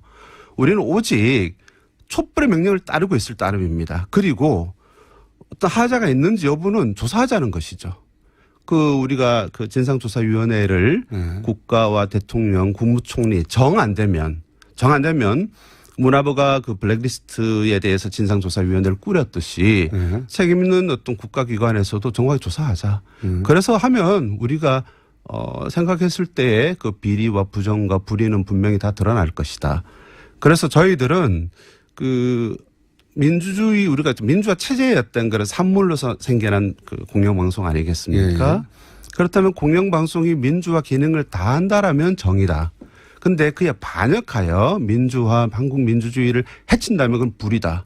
저희들은 헌법 정신을 내세우는 거죠. 헌법 정신에는 그 불의에 한거한 4.19 어떤 그 민주 이념을 계승한다라고 돼 있다는 거죠. 그렇게 본다라면 공영방송의 정신을 지키고 했던 케이스를 내려오려고 하는 것은 불이이지만 그 민주화 정신을 계승해야 될 공영방송을 오히려 민주공화제의 어떤 반역의 기관으로 만들어낸 그 구체적으로 주장에 대해서는 예. 논리는 우리가 책임을 알겠습니다. 물어야 된다라는 생각입니다. 기본 논리는 알겠고요. 그러니까 민주의 기본 원리에 반하는 그런 결정이나 혹은 방송이나 혹은 뭐 정권과의 결탁이나 이런 게 있었다라고 보시는 건데 좀 더 구체적으로 그러면 이 사장들이 물러나야 하는 이유는 뭐라고 생각하길래 언론학자들이 나서신 겁니까? 그러니까 좀 더 구체적으로 이런 사건들 뭐 이런 사례들이 있지 않냐.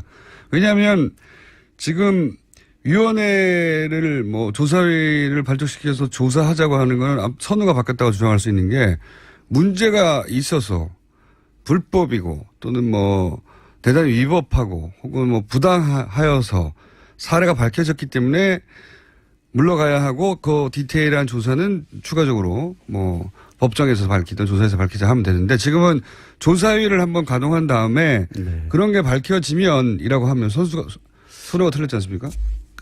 근데 만약에 그렇다면 세월의 경우는 어땠었을까요? 세월의 경우도 똑같지 않았나요? 국가가 모든 것들을 감추고 드러내지 않아서 많은 의혹과 의문이 제기가 됐고 그 유감이 촛불로 폭발해서 그 상세한 내용들을 알아보자라고 하는 그러니까 국가의 책임 있는 태도가 이제 나타나기 시작한 거죠.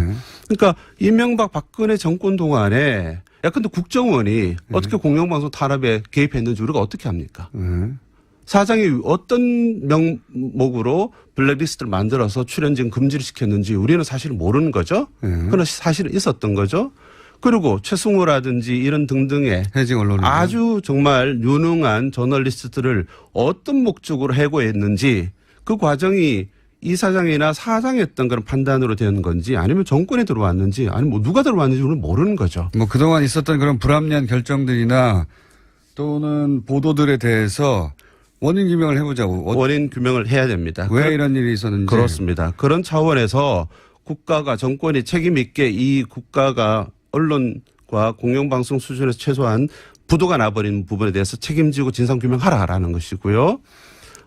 그런 부분에서 지금 사실은 방해의 공작을 하고 있다고 저는 보는 거죠. 공영방송이. 그런 점에서 공영방송이 제대로 이런 부분에서 어떤 규명이라든지 진실의 보도가 가능한 수준으로 하기 위해서도 책임 있는 당사자는 그 언론의 공론의 장으로부터 후퇴하는 게 맞다. 저희들은 그렇게 요구를 하고 명령을 하는 겁니다. 물론 뭐 구체적인 사례들은 예를 들어서 뭐 MBC의 노조나 MBC의 구성 혹은 KBS의 구성원, KBS의 노조로부터 들어야 되겠죠. 구체적인 일을 그분들이 겪었으니까요. 네. 그분들이 뭐 예를 들어서 최근에 KBS 기자 한 270여 명이 말씀하신 대로 KBS 사장, 뭐 이사장 퇴진을 요구하면서 총파업에 들어갔습니다. 네. 어제였나요? 네. 제작거부도 들어갔고 MBC 내에서도 직제별로 그런 성명과 활동을 한 지가 오래됐죠. 오래돼서 내부적으로는 그런 문제에 대한 공감대가 어느 정도 있는 것 같은데. 맞습니다. 그래서 구체적 사안은 그럼 거기서 들어본다고 치고 뭐 언론학자들이 요구하는 거는 이런 움직임이 있고 실제 문제가 많으니까 가만히 있지 말고 정부는 그러면 조사위를 구성하라. 이게 첫 번째 요구입니까? 예. 우리 4개 내세운 요구 중에 하나인 건 분명하고요. 예. 이 싸움을 언론사 공영방송 내에 있는 사람들에게 국한시키거나 그렇게 전부 다 맡기지 않겠다라는 단호한 결심입니다. 그러니까 그들끼리만 싸우고 잘 안 알려주고 있는데 현재는 고립되어 있는 거죠. 밖에 있는 같은 영역의 전문가인 우리가 네. 좀 더 자유로운 우리가 이분들을 도와줘야 되겠다. 아닙니다. 아닙니까? KBS, MBC 이사장, 예. 박문지 이사장, 공영방송의 가장 중요한 기관에 언론학자들이 참여했었죠. 예, 예. 그 책임을 우리는 스스로 물은 겁니다. 우리도 참여했었는데. 그렇습니다. 우리 분야도, 우리 학자들도 거기 참여했는데. 그러니까 공영방송이 지금처럼 이렇게 몰락 개판이 된 데는 네. 단순히 그들의 탓만이 아니라 그걸 방임하고 방조하고 심지어는 참여해서 정책적으로나 혹은 인적으로 참여해서 이렇게 만들어 우리의 책임도 있다는 걸 분명히 묻는다. 그렇다면 현 사태를 개선하는 것도 우리의 책임이다. 언론학자들이. 이렇게 저희의 자책을 하는 것이고요. 아, 그러니까 이게 이제 관찰하다 보니 그런 문제가 있어 개입하는 게 아니라 우리 이거 언론학자 우리들의 문제이기도 하다. 그렇습니다. 이건 그래서 일종의 자체 고발이고요. 그래서 실명으로 우리 안에 또 적폐가 있었다라는 것을 내세우는 것까지는 저희가 용기 있게 용감하게 하지는 못했죠. 더 많은 우리 분들은. 언론학자들 중에 누구도 문제 있는 거 아니냐. 우리끼리도 자성해야 된다. 여기까지는 못하셨다고요. 까지는 익명으로 동료들이다 처리를 보니. 했습니다. 좀 더 많은 분들의 이름을 얻기 위해서 불가피하게 했었고요. 그러나 그 부분은 다시 학교로 돌아가서 학교 내에서 학교에서는 다툴 비판적인 것이다. 어떤 그런 다툼과 문제 제기로서 사실 지식인 사회나 학교가 망했지 않습니까? 지난 정권 동안에. 라는 것들을 책임 있는 언론학회에서부터도 시작하자라는 점에서 그 논의를 사실 시작하고 있는데요. 혹시 KBS 기자들 혹은 뭐 MBC PD들 많습니다. 사실 이런 얘기를 하는 분들은 워낙 보도가 제대로 되지 않아서 MBC 내에서 MBC PD들이 그런 얘기를 한다는 걸 MBC가 보도하지 않고요. KBS 기자들이 이런 욕을 한다는 걸 KBS가 보도하지 않으니까 있는지를 모르죠. 있는지를 모르는데 실제로는 아주 부글부글 하는 이야기들이 많습니다. 저희들이 어저께 기자회견 하는데도 카메라가 2개가 떴는데요. 네. 경향신문이 카메라를 띄워서 이제 동영상으로 배포했고요. 하나는 MBC가 떠서 제가 노조위원장에 물어봤습니다. 그래서 무슨 카메라고 하니까 최전 카메라일 가능성이 높다고 했습니다. 그러니까 우리가 지금 이렇게 중요하게 문제 제기하는 게 고립되고 네. 사실 MBC 안에 싸우고 있는 많은 목소리들이 완전 이렇게 폐쇄돼 있죠. 그분들하고는 혹시 교류가 있습니까? 어저께 나와서 뜨거운 눈빛을 사나이들 사이에서 교환을 했었고요. 처음 있는 일입니까? 사나이들만 교환했겠습니까? 여성분들 당연히 사실은 있었겠죠. 예. 오셔서 작가분이나 PD분들 오셔서 저희들과 뜨거운 또 포옹도 했습니다. 처음으로 혹시 언론학자들과 이런 그 공영방송 내 구성원들과 만난 겁니까? 언론학자들은 사실 자존심도 세고 또 부끄러움이나 이런 소박해서요. 예. 이렇게 서명은 하지만 직접 가서 하진 직접 않는다. 나서 이렇게 하긴 되게 어려워서 의외네요, 그것도. 예, 그래서 직접 그 걸음을 했고 많은 분들 MBC 그렇게 기괴하게 큰 거 처음 봤다라고 하신 분들조차 있었습니다. 그 방송국이 상암에. 근데 이사 가고 나서 그 MBC를 처음 가보면 언론학자들이 현장에 가보셔야죠. 뭐 하나는 뭐 수치감이고 하나는 불쾌감이고 하나는 거리감들이 있어서 우리는 학자니까 이런 것도 있군요. 또 꼴보기 싫었던 측면도 아니겠습니까? 싫었던 측면도 있고. 이런 언론학자들이 나서서 공영방송에 공개적으로 문제 제기를 하는 것은 내부적으로 힘들게 싸우시는 이 구성원들한테는 큰 힘이 되겠네요. 예, 말씀드렸다시피 뭐 저희 뭐 언론 등상에 있는 활동가 입장에서 자주 봤던 표정과 어제 몇 분 아니지만 125명 이름으로 학계 이름으로 왔을 때 그분들 대하는 표정은 정말 달랐습니다. 학자들이 이런 자리를 오히려 찾아가서 기자들과 구성원 PD들과 여기서는 학문적인 관점에서의 관점도 그 이론도 논리도 제공하고 그쪽에서는 절박한 상황에 대한 구체적인 사례들도 학자들에게 전달하는 만남의 장이 더 있어야 되지 않을까요? 그래서 제가 이야기할 때 부끄럽다고 말씀드렸고요. 그동안 그렇게 못했던 게? 뭐 개인적으로는 인정 안 하고 싶습니다만 다수의 주류 언론학자들은 예, 권력의 주구였다. 권력의 핵심이었다. 그렇기 때문에 현실의 사정을 청취하기는커녕 오히려 조장한 책임이 있다. 그래서 걸음을 계속하고 이 부분에 대해서 당신들이 책임져라라고 하는 강한 질책과 비판의 목소리들을 안팎에서 많이 제기할 필요가 있습니다. 저희도 사실은 뭐 라디오 방송을 하고 있기 때문에 이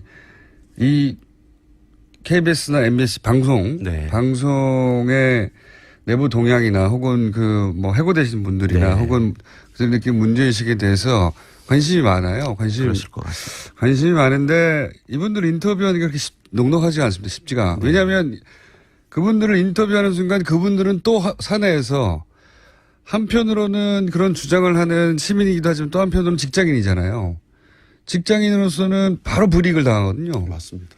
하기가 쉽지 않아서 이 문제를 다루기가 쉽지 않습니다, 사실. 사실은 뭐 최승호나 이런 관록 있는 선수들이야 놔둬도 지들이 알아서 이제 싸워갈 텐데 그 어린 친구들, 네. 이 스스로 양심에 따라서 움직이는 친구들은 정말 보호가 필요합니다. 제가 이 행동을 시작하게 된 거는 MBC의 가장 그 말단 그 기자가 있었습니다. 네. 실명을 밝혀도 될지 모르겠는데요. 밝히시죠, 뭐. 예, 곽동건 기자가 네. 그 공채의 마지막 기수인데요. 보도국에. 그 이제 들어간 친구들과 함께 이 투쟁에 가담을 했습니다. 네. 그 내가 알고 들어왔던 MBC가 아니다. 뭐 이런 거죠. 그렇겠죠, 아마도. 더 이상의 수치와 모멸, 환멸은 거부한다. 네. 그래서 사실은 그 친구가 이제 저희가 네. 제 학교에서 직접 가르친 친구는 아니지만 언론학자로서 언론학을 공부해서 공영방송에서 한국 민주주의, 언론 민주주의를 책임지겠다고 들어간 친구들이죠. 그런 친구들에게 우리가 힘을 보태는 것은 물론이고 우리가 책임을 져야 된다는 거고요. 그렇지. 그 친구들이 사실 제가 동거나 선생들도 나간다. 버텨라. 김장겸은 아웃. 박동건은 스테이. 뭐 이런 목청을 냈을 때도 알면서도 그 친구들은 저희들이 갔을 때도 제 1인 시위 때나 우리 기자회견 때 나오지 동참하기 못합니다. 어렵다. 예. 그렇지만 저희들은 다 아는 거죠. 자, 오늘은 그런 성명이 났다는 소식까지 전하고요. 네. 앞으로 한 번 더 모시면 그때는 뭐 KBS, MBC 그 당사자들, PD 네. 또는 뭐 기자 이런 분들과 함께 다시 한번 이 자리를 마련하고 싶은데 예. 앞으로 계획은 어떠십니까? 하나만 좀 말씀을 네. 좀 짧게 드리죠. 이걸 공영방송에 있는 기자 언론인 문제만으로 우리가 네. 국한시키지 말자라는 거죠. MB 박근혜 기간 동안에 언론과 표현의 자유로 억압받은 많은 민중 대중들이 있습니다. 우리는 예. 국제적인 지수로도 계속 그렇습니다. 떨어지고 이 있습니다. 문제까지를 언론 자유가. 언론 탄압 진상조사위원회에서 다루려고 하는 것이고요. 최승호도 그렇게 말했습니다. 해직 언론이 몇 명인지를 자꾸 말하지 말자. 그만큼 고통 많은 많은 사람들과 문제에 대해서 우리가 눈길을 돌리자라고 했고요. 해직된 분들은 상징적인 부분들이고 사실은 남아있는 사람들도 그런 고통이 그렇죠. 익명에 너무나 많은 무수한. 그로 인해 피해를 받은 거는 국민 다수죠. 그렇습니다. 예. 그래서 저희들은. 그래서 MBC 뉴스를 안 보게 되는 거니까. 맞습니다. 안타깝게도. 그렇습니다. 그래서 제가 오면서 생각했는데요. 여기 TBS에서 뉴스 공장이 돌아가지 않습니까? KM에도 뉴스 공장이 돌아가도록 해야 된다. 그래서 저희는 무슨 얘기인지 모르겠지만 하여튼 저한테 유리한 내용인 것 같아서. 지금 공장이 안 돌아가니까요.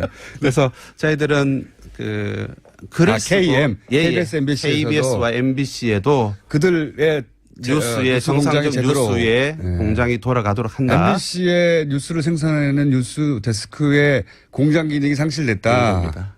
예. 그래서 저희가 할 수 있는 거는 뭐 글을 쓰는 거고 이제 가진 입으로 말을 하는 것이겠지만 행동으로도 나선다. 그래서 방통위가 되든 국회가 되든 뭐 청와대 국무총리가 되든 우리의 분명한 의사 학계에 125명의 이름으로 모아진 여론은 적극적으로 이 뜨거운 여름에도 계속 전달하겠다. 이까지는 약속을 드리겠습니다. 알겠습니다.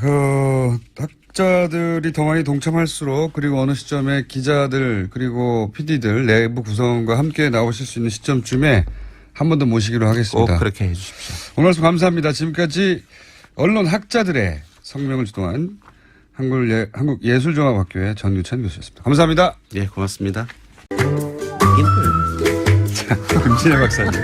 오늘은 평소보다 조금 시간이 길다고 제가 그랬더니 뭐가 기냐고. 길게 김어준 공장장께서 이렇게 말씀을 조금 덜 하시면 길어지지요. 제가 가능하면 참아보겠습니다 오늘은. 네. 그러면 재미가 없죠. 아니 제일 많이 듣는 멘션 중에 하나가 김어준 공장장 좀 그만 얘기하라. 김치네 얘기 좀 듣자. 저는 모든 그런데, 코너에서 그 말을 듣습니다. 그런데 그거 빠지면은 김어준이 아니죠. 그거는 뉴스가 그렇죠. 재미없어요. 그럼요. 네. 다들 압니다. 그거. 네. 그러니까 너무 우리도 다 감당하고 있습니다. 감당할 만한 수준이에요. 참을만하다. 네. 자, 김진애 박사님이 참을만하다고 하시니까 이 코너에서 김호준 너 좀 다물어라 하는 이야기는 계속 해주세요. 그래도 각자 하고 싶은 얘기 하는 거죠. 뭐 청취자들도. 오늘 주제 뭡니까? 오늘 사실은 주제가 없는 날인데요. 주제가 없는 날에 제가 이제 고민을 좀 털어놓으니까 왜 도시 이야기인가, 왜 이 코너가 어떻게 시작이 됐고 지금 사실 이제 10달째 들어가요. 그러니까 예. 이제 온갖 얘기를 했죠. 온갖 얘기를 했고 저 10달째면은 이제 애 하나 난 거거든요. 애 하나 낳는데 야 이거는 이제 어떻게 키워야 되나 말아야 네. 되나 뭐 이런 고민들. 도시 이야기를 주제로 책 내자고 하는 출판사는 없나요? 뭐 한 10군데서 들어왔어요. 그래요? 그래도 안 그래도 제가 지금 그럼 그 출판사들은 제안할 때 컨셉을 제안할 거 아닙니까? 컨셉도 제안하죠. 우리는 컨셉을 모르는데 출판사는 이미 뭐 물론이죠. 어떻게 하면 잘 팔리나. 네. 근데 저도 뭐 그런 건 있어요. 이거 공장장, 뉴스공장 덕분에 도시에 대한 주제를 좀 책을 좀 많이 팔아볼 수도 있지 않나. 왜냐하면 제가 여러 종류의 책을 썼는데 저도 뭐 상당히 베스트셀러 작가라고 하는데 도시에 대한 책은 제가 의무감으로 쓰지만 뭐 얼마 안 나갑니다. 뭐 기껏 나가요. 5만 부 그러니까. 나가는. 사실은 뭐 본업은 도시건축가인데. 근데 예. 뭐 실제로 건축 얘기는 조금 더 나가요. 집 예. 얘기나 이런 건 더 나가는데 도시에 대한 얘기는 사실은 이렇게 안 나가거든요. 예. 그거 안 나간다는 게 이제 바로 뭐겠어요. 별로 관심이 없는 겁니다. 혹은 잘 모르거나요. 아니요. 그러니까 그래서가 아니고요. 모두의 것이라고 얘기할 때는 별로 관심이 없습니다. 그러니까 도시라고 하는 건 내 거기도 하지만 모두의 것이기 때문에 내가 별로 관심 없어도 돼. 집은 소유할 수 있지만. 집은 내 거지. 그래서 건축에 관심이 있는데. 도시는 내가 소유할 수 없잖아요. 그리고 건축은 뭐 이런 또 환상이 있어요. 좀 멋있어지고 싶지 않아? 뭐 이런 거 있잖아요. 나도 멋있게 살고 싶어. 뭐 이런 거. 내 집은 내 마음대로 할 수 있지만 네. 도시는 내 마음대로 할 수 근데 없으니까. 그리고 도시가 이제 근데 도시에 이제 여기서는 굉장히 재밌어 하는데 공장장은 이제 음모와 그러니까 도시라고 하는 게 여러 측면이 있는데 권력과 음모가 비리와 이런 게 이제 총체적인 데가 도시 아니에요. 말하자면은. 도시에서 다 일어나니까. 그러니까 도시는 정말 그 죄악의 소굴입니다. 그야말로. 소돔과 고모라. 예. 그런데 이제 그거 얘기를 하는 게 이게 시사 이야기에서는 또 김원중 공장장이 재밌어 하니까 더 재밌을 수가 있는데 이게 책으로 나오면은 재미가 없을 수도 있어요. 제가 그러면 구석에 사진을 넣어서 마치 그래서 제가 제 이야기는 하나도 안 등장하지만. 제가 무슨 생각을 다 하고 있냐면은 네. 책 제목으로 김진애의 도시 이야기가 아니라 네. 어중과 진애의 도시 이야기를 해볼까? 책을 팔기 위해서. 그러니까 도시에 대한, 그러니까 책을 팔기 위해서는 아닙니다. 저는 책은 꽤 팔고 있는 사람이기 때문에. 근데 도시에 대한 거를 분들이, 그러니까 제가 출판사뿐만이 아니라 굉장히 많은 독자들한테 책 써주세요라고 이제 얘기를 듣고 있는데 문제는 책을 쓰면 이제 안 읽으신다는 거지. 쓸 수는 있으나. 그 다음에 또 하나가 오늘 이제 이 도시 이야기 저거 할 때. 왜 이 코너가 그러면 정해졌느냐. 그러니까 저도 그게 궁금했어요. 그러니까 그걸 모를 리가 없다. 방송인도 다 알아요. 작가들도 알아요. 저희 작가들이 네. 기본적으로 박사님의 팬이고요. 오랜. 그건 물론. 아니, 저도 걸크러쉬 된다니까. 팬이고요. 네. 그리고 박사님이 하실 수 있는 이야기는 다른 데서 들을 수 없다. 네. 이런 것도 있고, 정치도 하셨고, 도시도 이해하시고, 그리고 건축도 하시고, 뭐, 사실 다룰 수 있는 주제가 광범위하다. 네. 라는 데서 출발했죠. 실제 광범위한 주제를 다뤘어요. 아까도 김어준 공장장은 뜨뜻미지근한 거 알았어요, 저는. 그거는. 아니, 거기에 대해서 제가 김진애 박사님이 워낙, 박학다식하시고, 분야의 전문가시니까. 이런 소리까지 예, 들어가면서. 재밌다. 네. 왜냐면 제가 많은 코너 아이디어들 중에 킬한 것도 많거든요. 그렇겠죠. 그건 싫어라고. 예. 어. 김진애 박사님, 그건 재밌겠어. 아니, 그런데 이런 태도였어요. 아니, 그래서 시작한 건 압니다. 그러니까 김어준 때문에 시작된 게 아니라 우리 작가 중에 한 분이 특히 건축가 나오신 작가분이 한 분이 굉장히 이제 저를 좋아해서 이걸 한번 해보자. 책을 많이 읽어봤고, 실제로. 그리고 실제로 그 건축가 작가분이 저 때문에 건축가 선택하신 그런 얘기도 저 들었고요. 때문에 인생을 베린 저하고는 중에 상관없는 이유예요. 저는 그 이유 때문에 한 건 아니고. 아니, 예. 그러니까 건축가 나온 사람들은 굉장히 여러 종류의 일을 하는 사람이 있는데 그 중에 이제 방송 작가도 하나 나왔어요. 그래서 이제 왜냐하면 건축이 워낙 또 불황이고 그러니까. 그래서 작가된 지 오래됐습니다. 그래서 책을 낸 게 알아요? 아니고. 아니 근데 그게 굉장히 좋은 겁니다. 저는 왜냐 오늘 얘기가 막 여러 가지로 갈 것 같긴 한데 건축가를 나온 사람들이 여러 다방면의 일들을 할 수가 있어요. 실제로 건축하는 사람들이 박학다식하고 그러니까 관심이 여기저기 많아요. 그리고 감성과 그거는- 이성이 발달돼 있고 권력에도 관심 있고 정의에도 관심 있고 그 평균적으로 그런 면이 좀 있는 것 있어요. 같아요. 그러니까 왜냐 이 분야 자체가 그리고 기술적인 것도 있고 예술적인 것도 이게 있고. 인문학적 소양이 있어야 좋은 건축가가 되잖아요. 그럼요. 그러니까 이게 그러다 이런 보니까 겁니다. 그러니까 공간이라고 하는 게 인문학적인 꿈을 공간으로 만들어주는 일이거든요. 그러니까 그거에 대한 이해와 열정이 있지 않으면 이게 토목하고는 길게 좀 가지 다른 않습니다.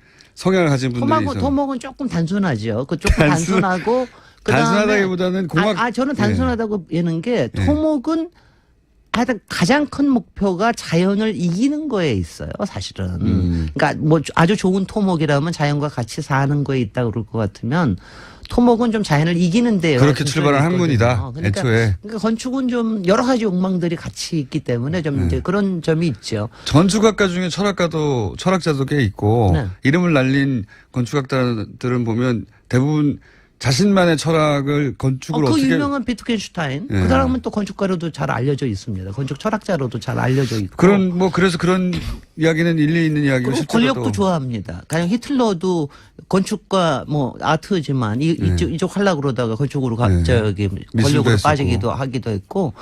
그래서 등등의 이런 거를 알긴 하지만은 도시 이야기라고 하는 거를 제안을 해서 저도 좀 이상하게 생각을 했어요. 이거 별로 관심들이 없을 텐데. 근데 그 그래서 실제로는 반응이 아주 뜨겁습니다. 아니 그래서 저는 목표를 어떻게 잡았냐 하면은 애초에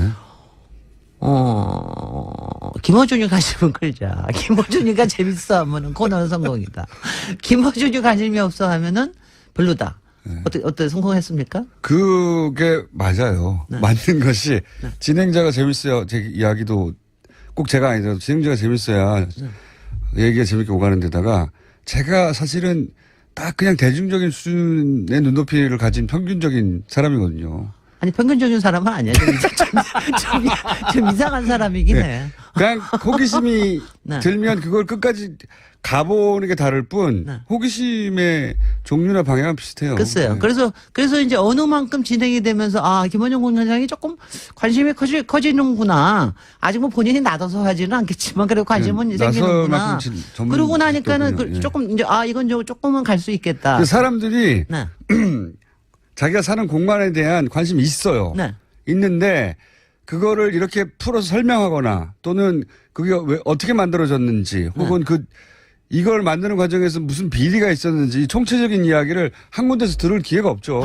바로 그거예요. 그러니까 그게, 저는 사실 도움을 받은 것도 있는데, 저기 때문에. 저도 처음에 시작할 때는, 뭐 공장장도 이거 멋있는 얘기 듣고 싶어 하고 그러는 거 아니야. 막 의심하고 그랬잖아요. 네.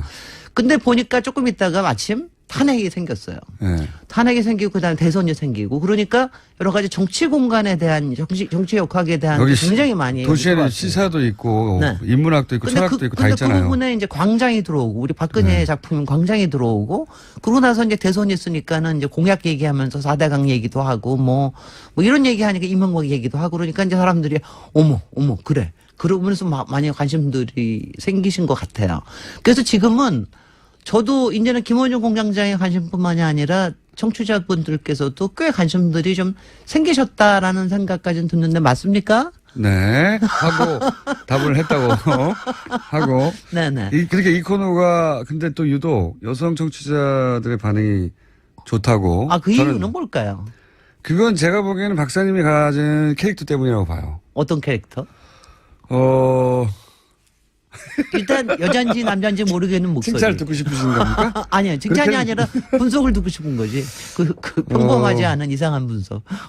그건 이제 보통 그 여성 전문가들이 잘 다루지 않은 영역이기도 하고요, 실제. 대부분은 목소리가 처음에 약간 중성적이어서 여성인가 남성인가 헷갈리는 분들도 많고요. 여성인지 알고 나서 매력을 느끼는 분들도 많고요. 네. 네, 내용도 그렇고.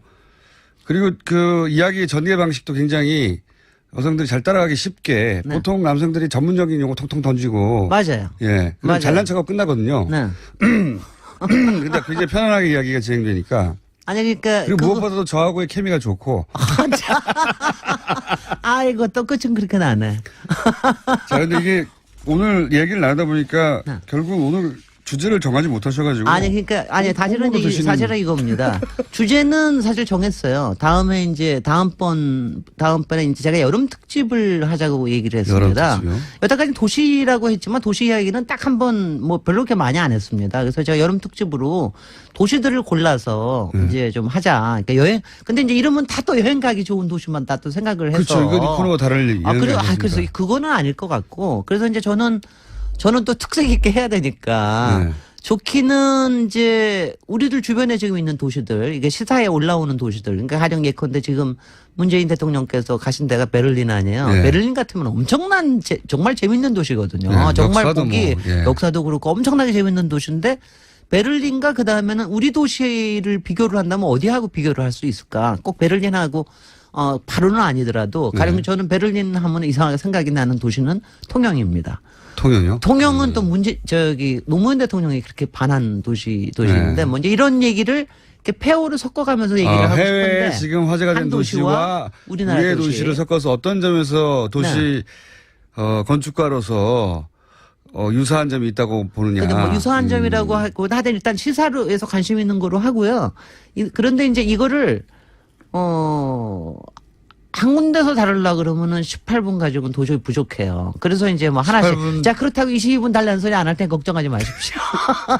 그래서 이제 하나씩 다음 네. 주에는 베를린 저희는 하고 그 18분 동안 다음에는 나라의 운명도 다 얘기하고 다 해야 되기 때문에. 하는데요. 그리고 그 다음에 통영 얘기하고 뭐 이런 식으로 제가 네. 이제 몇 개를 여름에는 좀 그렇게 가보려고 그럽니다. 여름에 가서 그렇게 하면 그러면은. 주문 이제 사항이 있습니다. 그렇게 앞으로 코너에 대해서 말씀하시는 거라면 저는 항상 많은 분야에 관심이 있는데 실제로 호기심 많아요. 저는 궁금하면 꼭 예를 들면 어느 나라가 궁금하면 그 나라를 가봐야 되고 누가 궁금하면 그 사람을 만나봐야 되고 누가 시키지도 않았는데 그래요. 그런데 세상에 너무 많은 분야가 있기 때문에 다 알 수가 없잖아요. 그렇죠. 그런데 이 건축이나 혹은 도시 분야에 있어서 네.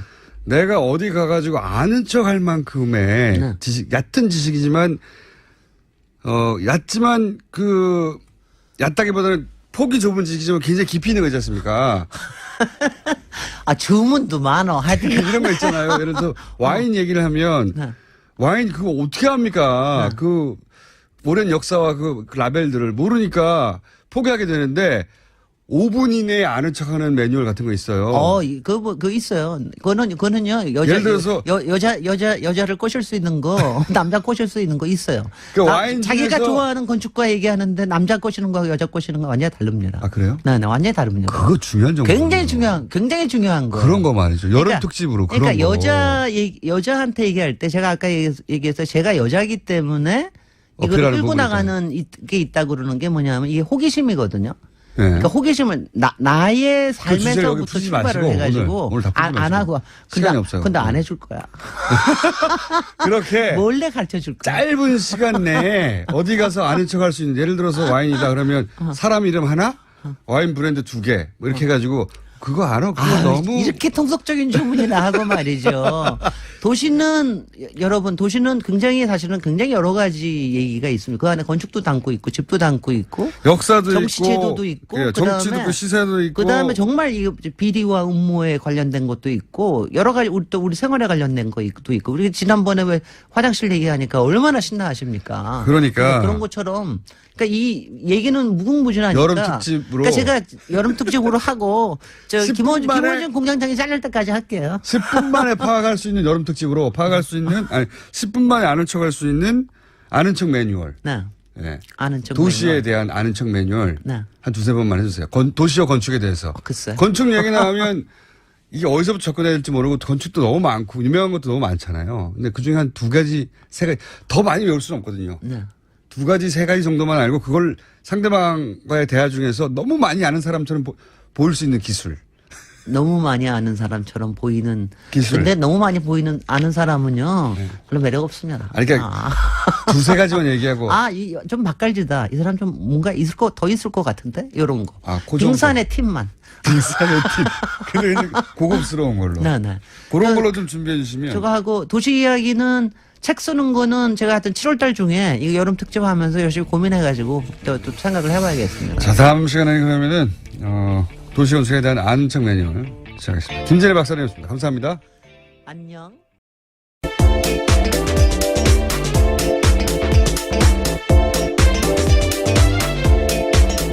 시사인의 김은지입니다. 네. 자, 오늘 여러 정상과 만남을 가지죠. 네. 네, 문재인 대통령 4박 6일 독일 순방 일정 시작됐습니다. 오늘 시진핑 중국 국가주석과 첫 정상회담 가지고요. 또 퀘르보 재단 초청으로 한반도 평화 구축과 남북관계, 통일 등 주제로 연설합니다. 또 이어서 도널드 트럼프 미국 대통령 초청으로 한미일 정상 만찬회동에 참석할 예정입니다. 그리고 나서 아베 총리도 만나고 푸틴도 만나고. 네, 그건 내일 일정이고요. 네. 또 모레에는 인도 모리 총리, 또 프랑스 마크롱 대통령, 텀블 호주 총리 등과의 정상회담도 조율 중입니다. 정상회담이라기엔 너무 짧고요. 사실. 정상과의 회담, 예. 네, 정상조우, 네네. 정상인사 뭐 이 정도 되죠. 사실은. 이 단체 미팅 같은 거죠. 단체 미팅 같은 20개 나라에서 정상들이 왔기 때문에 빙빙 돌아가면서 자기들끼리 만나요. 예. 안녕하냐고. 여기서 뭔가 중대한 결정은 내리지 않고. 예. 관련해서 독일 저는 이제 이런 일이 있으면 꼭 현지 반응 같은 거 뒤져보는데 요즘 뭐 인터넷이 워낙 발달해 있으니까 그 소식을 금방금방 얻을 수 있죠. 독일도 뭐 미국처럼 교민들 반응이 굉장히 많습니다. 네. 그런 보도도 꽤 있었는데 굉장히 극적인 반응을 하거든요. 근데 이게, 최근 몇 년간 교민들을 많이 접해보지 않으면 교민들이 왜 이렇게 극적으로 반응하는지 잘 알 수가 없어요. 전 세계 어딜 가든, 앞으로 다른 국가를 순방하더라도 마찬가지인 것이 이제 박근혜 최순실 게이트가 워낙 세계적인 이슈였어요. 어느 나라도 많이 보도가 됐거든요. 근데 이제, 대통령이 부정축제 스캔들에 휘말렸다. 이런 소식은 원래, 과거로부터 드물지 않은 뉴스였는데, 이 박근혜 최순실 게이트는 현대국가에서는 워낙 잊기 힘든 뉴스, 19세기 정도 있던 사건 같은 거죠. 무당 얘기 막 나오고, 그리고 이제 뒤에 개인이 있고, 그래서 믿을 수 없는 뉴스라 실제 교민들이 현지인들로부터 그런 질문을 많이 받았어요. 저도 최근 몇 년간 교민들을 접하면 이런 얘기를 꼭 하더라고요. 그러니까 너무 부끄럽다 그런 걸 물어보는 게. 그래서 한국인이 아닌 척 한다고. 네네. 물어보다가. 네, 슬픈 일이네요. 네. 네. 그러다가 이제 촛불 집회가 시작되고 또 그 과정에서 이제 연행된 사람도 한 사람도 없고. 네. 그리고 그렇게 대규모 집회가 오래 진행됐는데 이제 철저히 사법도 절차로 정권이 평화적으로 교체되고 이게 이제 우리가 생각하는 것보다 훨씬 더 놀랍다는 보도가 많이 있었고, 물론 뭐 매일매일 보도됐다는 건 아니지만, 기억에 남을 정도로 보도가 됐고, 그걸 통해서 이제 새로 대통령이 나왔던 사실 때문에 정치적 성향은 차치하더라도 그 사실 자체에 자부심을 느끼게 된 교민들이 많아요. 네, 지난 대선 때 재외국민 투표 이례적으로 굉장히 높지 않았습니까? 그러니까요. 그런 것들만 보더라도. 그리고 원래 해외여행만 가도 막 한국적인 걸 보면 마음이 움직이잖아요. 예, 누구나. 근데 이제 교민들은 훨씬 극적이죠. 거기 살고 있으니까. 그래서 내가 한국인이라고 다시 밝히기 시작했고 자부심을 느낀다. 라는 마음을 표현하고 싶은 겁니다. 실제로. 그래서 교민들 반응이 훨씬 진하고. 이번에 메르켈 총리 만났을 때도 문재인 대통령이 이제 메르켈 총리 끌고 교민들 밖에서 기다리고 있는데 그 문 앞, 철문 앞까지 갔다는 거 아닙니까? 독일은 좀 더 특별하죠. 최순실 게이트가 한 축이기도 했었고요. 그렇죠. 예. 네. 그래서 사실은 안민석 의원이 독일 교민으로부터 도움을 많이 받았다고도 하고. 그래서 메르켈 총리하고 우리 언론이 보도했는지 모르겠네요. 메르켈 총리하고 그 교민들 앞에서 기다리는 데 가가지고 막 같이 악수하고 이런 자랑하고 싶었던 거죠. 네. 앞으로 정상회담 내용도 내용이지만 실제 현지에서 어떤 반응이 있느냐 하는 관점에서 보자면 교민들의 반응 굉장히 재밌습니다. 찾아보시면 극적이고. 자, 하여튼 정상회담까지 붙이면 거하고 정상조우들이 몇 나라가 있겠네요. 다음 뉴스는요? 네, 어제 북한 언론 매체들이 김정은의 반응을 보도했습니다. 자신들의 전략적 선택을 미국이 매우 불쾌했을 거다라는 식의 이야기인데요. 조선중앙TV에서는 이런 보도가 나왔습니다. 독립절에 우리에게서 받은 선물 보따리가 썩 마음에 들지 않아 할 것 같은데 앞으로 심심치 않게 크고 작은 선물 보따리들을 자주 보내주자고 호탕하게 웃었다라는 겁니다. 네. 조선중앙TV에서 이 정도 개그 코드가 들어간 건 처음 보네요. 예. 자, 북한 입장에서는 우리도 이제 미국 니를 타격할 수 있게 됐다. 뭐 이렇게 자신감도 없고 신난다는 거겠죠. 그러니까 개그 코드가 나왔겠죠. 예, 선물 보따리를 심심치 않게 자주 보내주겠다고. 북한 입장에서는 지금 우리도 대등한 눈높이에서 니네와 협상할 수 있는 군사적 지위에 올랐다. 뭐 이런 선언인 셈인 거죠. 여기 대해서 우리도 미사일을 쐈다면서요. 네, 어제 우리 군도 동해안에서 미군과 연합훈련을 실시했습니다. 현무 EA 탄도미사일과 미 8군의 에이테킴스 전술 지대지 미사일을 쐈습니다. 북한의 탄도미사일 발사에 한미가 대응한 것은 처음입니다. 탄도미사일 맞대응 훈련으로요. 제가 기억하기도 그렇습니다. 저기서 탄도미사일 쏘고 우리가 탄도미사일 쏘고 이런 건 처음이네요. 네. 이게 굉장히 그 야당의 논평을 머쓱하게 만들었어요. 자유한국당에서는 NSC만 소집하고 있냐라고 했는데 이런 게 나왔고. 네, 문재인 대통령이 직접 지시했습니다. 그랬겠죠. 누가 지시했겠습니까? 네. 바른당에서도 이제 사드 배치가 지연돼서 북한이 ICBM을 쐈다는 식의 논평도 냈는데 좀 머쓱하게 됐고, 예. 사실 ICBM, 이게 좀 아이러니예요. ICBM을 쏘면서 북한이 사드를 배치해야 된다고 하는 논리가 굉장히 약해져 버렸어요. ICBM은 사드로 막을 수 있는 게 아니거든요. 지금까지 ICBM을 그러니까 북핵 때문에 사드 배치가 꼭 필요하고 그리고 한국을 보호하기 위해서 사드가 배치가 필요하다. 주한미군과 미사일은 미국으로 날아가는데 한국의 포대가 여기 있으면 뭐합니까? 네. 아이러니가 북한이 ICBM을 쏴버려서 사드 배치의 명분을 내세우기가 더 약해져 버린 그런 아이러니가 있습니다. 사드 배치하고 ICBM은 상관이 없어요. 예. 미국의 본토에서도 ICBM을 막는 건 사드가 아니에요. 다른 무기 체계지요. 이건 이제 뭐라고 말할까요? 사드가 왜 필요한지에 대한 설득 논리로. 오히려 이 사드의 레이더의 탐지 범위에 중국의 ICBM은 걸려요. 그게 중국의 주장이기도 하고. 예. 그래서 뭐 중국이 지금 미국이 중국 ICBM 발사를 조기 탐지하기 위해서 이러는 거 아니냐 뭐 이런 주장을 하고 있죠. 예. 그래서 중국 ICBM의 격추 확률을 높이기 위한 장비이고 그렇게 되면은 이 영내에서 전략적 균형을 맞추고 있다가 중국 쪽이 굉장히 불리해지는 거 아니냐 뭐 이런 반발입니다. 중국 쪽에서는. 자, 그건 다음 기회에 다루기로 하고요. 다음 순요. 네, 국민의당 제보조작 사건 소식 계속 전해드리고 있습니다. 이유미 씨가 19대 대선을 하루 앞두고 이준서 전 최고위원에게 전화를 걸어서 무서우니 그만하고 싶다라고 호소했던 사실이 검찰 조사 결과 드러났습니다. 또한 이 씨는 그날 외에도 이 전 최고위원에게 수차례 전화를 걸어서 심경을 호소했다라고 합니다. 아하. 이게 이제 요통하는 녹취 파일이 있다는 거네요.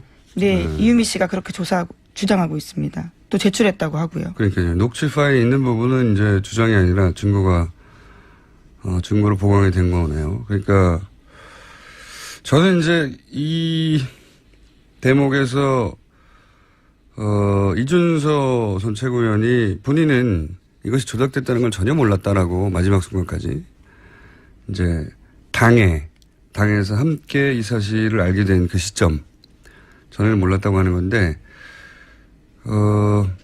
굉장히 여러 차례 그만하자고 했다는 거잖아요. 예. 그 중에 어떤 날에 녹취는 등장을 한 것이고 대선 이전에 지금처럼 문제가 되기 이전에. 근데 이렇게까지 그만두자고 할 때는 그만두자고 하는 이유가 있겠거니 생각하는 게 상식이죠. 네, 더불어민주당이 고발한 때였습니다. 그때가요. 문제가 커질 것 같으니까 무섭다라는 취지의 이야기로 들립니다. 고발했으니 그만두자고 하는 걸로만 받아들였다고 하긴 통화가 여러 차례였다고 하니까 이준서 최고위원이 이제 지금도 몰랐다고 앞으로도 계속 몰랐다고 하는 입장밖에 취할 수 없긴 할 텐데 이유가 있겠거니 뭔가 자료가 부실하거나 불완전하거나 최소한 문제가 크게 있어서 이러는 거라고 생각하는 게 상식인데 전혀 몰랐다고 하니까요. 그 부분 설득력이 좀 떨어지는데 그걸 밝히는 검찰의 몫이죠. 예, 다음 주는요. 네, 지난달 28일에는 국민의당 이용주 의원이 이유미 씨가 검찰에서 단독 범행이라고 진술했다라고 밝힌 바 있습니다. 그런데 이유미 씨는 검찰 조사에서 이준서 전 최고위원이 파일 조작에 개입했다라고 일관되게 주장했다라고 어제 JTBC가 보도했습니다. 그렇군요. 단독 범행이냐 아니냐 이게 이제 가장 초미의 관심사인데 제가 보기에는 이준서 전 최고위원도 이런 주장이 계속 나오고 이런 정황이 계속 나오면 점점 이권 가능성이 높아질 수 있다고 보여지는 보도네요. 자, 이건 추정으로는 여기까지가 한계이기 때문에 자, 다음 뉴스는요. 네. 최순실 게이트 관련된 소식 계속 전해드리고 있는데요. 어제도 이재용 삼성전자 부회장 재판 열렸습니다. 이 자리에 이상화 전 KB 하나은행 본부장이 증인으로 출석했습니다. 최순실 씨 독간 친박 세력들을 구박이라고 이제 표현한 거죠. 알겠습니다. 이 싸움은 뭐 금방 끝날 것 같지는 않고 그래서 원내대표와 대표가 서로 전혀 다른 말을 하고 대표가 이런 말을 하면 원내대표가 뒤집고 정우택 원내대표가요. 원내대표가 뒤집을 뿐만 아니라 인터뷰를 해서 대표가 지금 뭘 모르고 있다는 공개적인 자기들끼리 싸우는 게 아니라 여론전도 하고 있는 겁니다. 예. 예측치 못한 상황이에요. 다이나믹합니다. 다음 뉴스는요.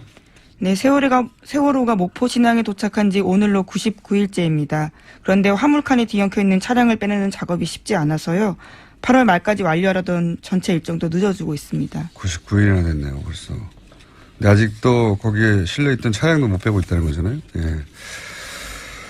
자, 이 세월호 관련 뉴스는 저희가 모아서 한번 따로 특집을 마련해야 될 것 같습니다. 워낙 단발적으로 나오고, 그 예상보다 오래 길어지고 있기 때문에. 자, 어제 그리고 최동욱 총장 인터뷰가 잠깐 화제가 되기도 했었죠? 네, 어제 JTBC 나왔습니다. 그러니까요. 국정원 수사하려고 하다가 날아간 분이죠. 재밌는 뒷이야기인데 여기까지만 하죠. 최정욱 전 총장이 직접 듣기로는 사실 국정원 수사가 시작될 때 초기에 청와대에 문의를 했다고 해요. 정권 초기였죠.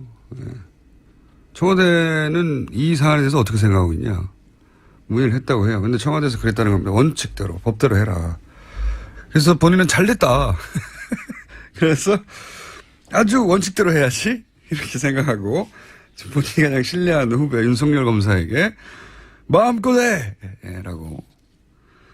그렇게 마음껏 수사를 해버렸더니 어느 순간 자기하고 다 날아가 있더라고. 네. 그래서 처음에는 이해를 못했더니 아니 법대로 하라고 해놓고 왜 그러냐고. 네. 알고 봤더니 나중에 곰곰이 생각했더니 법대로 해라. 단 자기만 빼고. 예, 그걸 못 알아들었다는 거죠, 자기가. 그걸 깨닫는데 오랜 시간이 걸렸다. 예. 법대로 했더니 어느 날 모두가 다 너덜너덜해서 자기 주변이 다 폭삭 망해 있더라. 짧게 일하고 퇴출되기에는 아까운 검찰총장이었다고 봅니다. 뭐 명예회복의 기회가 있겠죠. 여기까지 하겠습니다. 네, 시사인 김은지였습니다. 감사합니다. 네.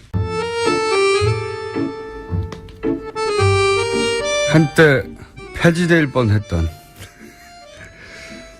그러나 지난주부터 다시 분위기가 올라오고 있는 내부자들 더불어민주당 안민석 의원과 자유한국당 김성태 의원님 나오셨습니다.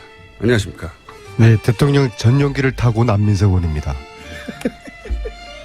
평생 텀 타보셨죠? 네. 네, 김성태 의원입니다. 반갑습니다.